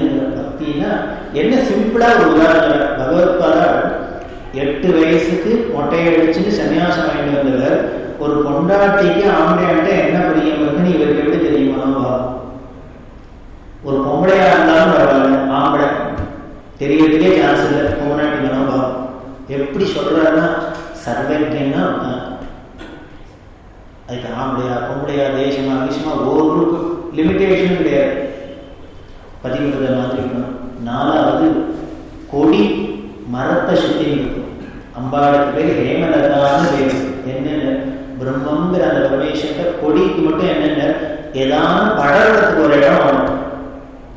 அது இங்க போறது அங்க போறதுன்னு நம்ம ஏதோ வளர்ந்து போறதுன்னு நினைச்சிருக்கோம். அது எதுக்கு வளர்றதுன்னு சொல்ற, அது எங்க கொழுகொம்பு கிடைக்கும்னு தேடிட்டே போகணும். அது கிடைக்கலன்னா கடையிலே கடந்துட்டு போறது வழிய, அது கிடைச்சிருக்குன்னா அது மேலே ஏறிடும். அது தனியாவே இருக்காது. அதுக்கு ஏதோ ஒரு போய் ஆலிங்கனம் பண்ணிக்க அது மேல சார்ந்து இருக்க ஒரு கொழுகொம்பு வேணும். அது எப்படி கொடி தெளிந்து போறதோ அந்த மாதிரி நமக்கும் நம்ம மனசு முழுக்கிற அந்த ஈஸ்வரங்கிற அவனையே சுத்தி சுத்தி சுத்தி சுத்தி சுத்தி அங்கேயே போகணும். அஞ்சாவது உதாரணம் நதி, சமுத்திரம். நதி ஓடுறதே இருக்கு. நதி ஓடுவாங்க, பேசாத உட்காரக்கூடாது. தலைக்காலையில் வந்ததுன்னா பேசாத இருந்ததுன்னா சண்டையே இல்லையோ, இத்தனை டீம் இருக்கக்கூடாது. அது ஏன் திடத்துக்கு ஓடி வந்து ஒரு முழுக்கில் ஓடி வந்து சமுத்திரத்துல கலக்கிறதுக்காக. காரணம் என்னென்ன, அந்த சமுத்திரத்துலேருந்து வந்தது. சமுத்திரம் தான் ஆவியாகி இனிமேல் மேகமா போய் மழையா பெஞ்சு, அந்த மழையா பெய்யறது எங்கேயோ மலையில போய் பெய்ஞ்சுடுத்து, காட்டுல பெய்ஞ்சுடுத்து, ஊர்ல பெய்ஞ்சுடுத்து. அப்படி பெய்ஞ்சோன்னா அதால அங்க இருக்க முடியலையா. அது யதாஸ்தானத்துக்கு போனாதான் அது அமைதியா இருக்கும், அதால கம்ஃபர்டபுளா இருக்க முடியும். அதனால ஓடிட்டே இருக்கு. எந்த பக்கம் ஓடினாலும் சரி சமுத்திரத்தை நோக்கி ஓடுறது. ஆனால் அது ஓடி போய் சமுத்திரத்துல கலந்துட்டாதான் கங்காசாகரத்துல போய் கங்கை கங்கை கங்கைன்னு அவ்வளவு புனிதமா சமுத்திரத்தோட கலந்துட்டுனா அதுக்கப்புறம் கங்கை நதி பேரும். கங்கையா இருக்கு, வெள்ளையா இருக்கு, யமுனையா இருந்தா கருப்பா இருக்கு, சோனபுத்திராவா இருந்தா ஷேப்பா இருக்கு. அந்தந்த பூமிக்கு ஏற்றாப்புல கலர் கலர் நாமரூபம்லாம் இருக்கு. ஆனா சமுத்திரத்துல கலந்துட்டுனா அதோட நாமம் போச்சு, ரூபம் போச்சு, கலர் போச்சு, எல்லாம் போச்சு, சமுத்திரம் அவ்வளவுதான். அதை போலதான் நாமும் ஆம்பளையா இருந்தாலும் சரி, பொம்பளையா இருந்தாலும் சரி, வரமா இருந்தாலும் சரி, பட்டையா இருந்தாலும் சரி, ராவணா இருந்தாலும் சரி, கிருஷ்ணனா என்ன பேர்ல இருக்குன்னா, என்ன ஊர்ல இருக்குன்னா, இப்படி வேணா இருக்கலாம். இப்படி இருக்கிறதே நம்மளோட ஆரவாரம்லாம் இருக்கும். அது மலையில ஓரத்தை கடற்கடான்னு போடுறது, ஒரே சத்தமா இருக்கு, இப்படி ஓடுறது அப்படி ஓடுறது, இல்லாத மக்கள் எல்லாம் எடுத்துறது. ஆனா சமுத்திரத்துல போய் சங்கமம் ஆயிடுச்சுன்னா இருக்கிற இடத்துல கட்சி சாந்தமாயிடுது, அமைதி. அது மாதிரி நமக்கும் இந்த ஒரு நாமரூபம்ங்கிற இந்த பிரபஞ்சத்தில் இருந்து இருக்கிறதே நம்மளோட ஆட்டாபாட்டங்கள் எல்லாம் காமம் இருக்கும், குரோதம் இருக்கும், இத்தனையும் சட்டங்கள்லாம் இருக்கும். இது அத்தனையும் கடைசியில போய் இந்த சமுத்திரத்தோட கலக்கிறது. எப்படி நதி ஸ்வபாவமா ஈஸ்வரன் நதி சங்கமம் ஆகுதோ சமுத்திரத்துல, அவன் நம்மளோட நேச்சுரலா அந்த பக்திங்கிற வழியில் தான் இருக்கணும். இதை விட்டு மீறி போனோம்னா தான் நமக்கு அந்நேச்சுரல் வழிய நம்ம பக்தி பண்றதுதான் நேச்சுரல் மனுஷ மனசு அப்படின்னு சொல்லி அந்த பக்திக்கு 5 உதாரணம் சொல்லி இதை மாதிரி நம்ம பக்தி பண்ணணும். இதை போயணும் பரமேஸ்வரன் பிரார்த்தனை பண்ண நாமளும் அப்படி அந்த பக்தியை கொடுக்கறதுக்கு குருக்கிட்டே பிரார்த்தனை பண்ணுவோம். இப்படி பண்ற பக்திக்கு ஒரு மூர்த்தி வேண்டும். நமக்கு பக்தினாலே பிள்ளையாரா, பெருமாளா, சிவனா, அம்பாளா அப்படின்னு கேட்டுதான் பழக்கம். இனிமே சகுனம், அதுமாதிரி நிர்குணம், அது அங்கேயும் வச்சிருக்குன்னா ஒன்றும் புரியாது. இப்போ ஒரு சகுணமா இருக்கு. அந்த சகுணமா வந்தாக்க என்னென்ன அபாவா குணத்துக்கு ஏற்றாப்புல வர வேண்டும். இப்படிதான் நிர்குணமா இருக்கிறது, சகுணமா வந்து இப்படி பலவிதமான நாமரூபங்கள்ல தேவதைகளா இருக்கு. அந்த தேவதைகள்கிட்ட எப்படி பக்தி பண்றது? அதுல இஷ்ட தேவதை அப்படின்னு தான் சொல்றோம். எனக்கு பிள்ளையார் தான் ரொம்ப பிடிக்கும் சார், எனக்கு முருகன் தான் சார் ரொம்ப. இப்படி இல்லாம ஒரு பாவம் வந்திருக்கு இல்லையா? இதோட பிரயோஜனம் என்ன? இந்த இஷ்ட தேவதைகளோட பர்பஸ் என்ன? இதோட பிரயோஜனம் என்ன அப்படிங்கிறத நாளைக்கு பார்க்கலாம். அந்த தேவதா வேதங்களை எப்படி நான் இந்த சாஸ்திரங்களை சொல்லியிருக்குங்கிறத சில விவரங்களை நாளைக்கு பார்க்கலாம். கணபதியும் கை கொடுக்க, வானதியால் பெருக்கெடுக்க, குணநிதியாம் குருமணியின் தெய்வத்தின் பொருள் கிடைக்க, அணியனவே செங்கமழும் அகம் மகிழ வீற்றிருக்க, துணிவுடனே அறநெறியும் வீடு நடை போடுதம்மா, ஆட்கட்டும் மரவழியில் அடியவர்கள் வாழ்வதனை நீ கட்டும் மனமாசை, சத்குருவின் அருளாசி சேர்க்கட்டும் பெரியவரின் பதமலரில் எனதாசை திக்கெட்டும் ஒலிக்கெட்டும் தெய்வத்தின் குரலோசை உய்யவே ஒரு வழி உலகினிலே தான் உண்டு நெய் தகவேந்தன் காஞ்சிமா முனி சொன்ன தெய்வத்தின் குரலதனை அனுதினம் தான் போத நெய்மையின் வழி நின்று பெருவீடு பெறலாமே மோனகுரு தெய்வத்தின் குரலதனை தான் படிக்க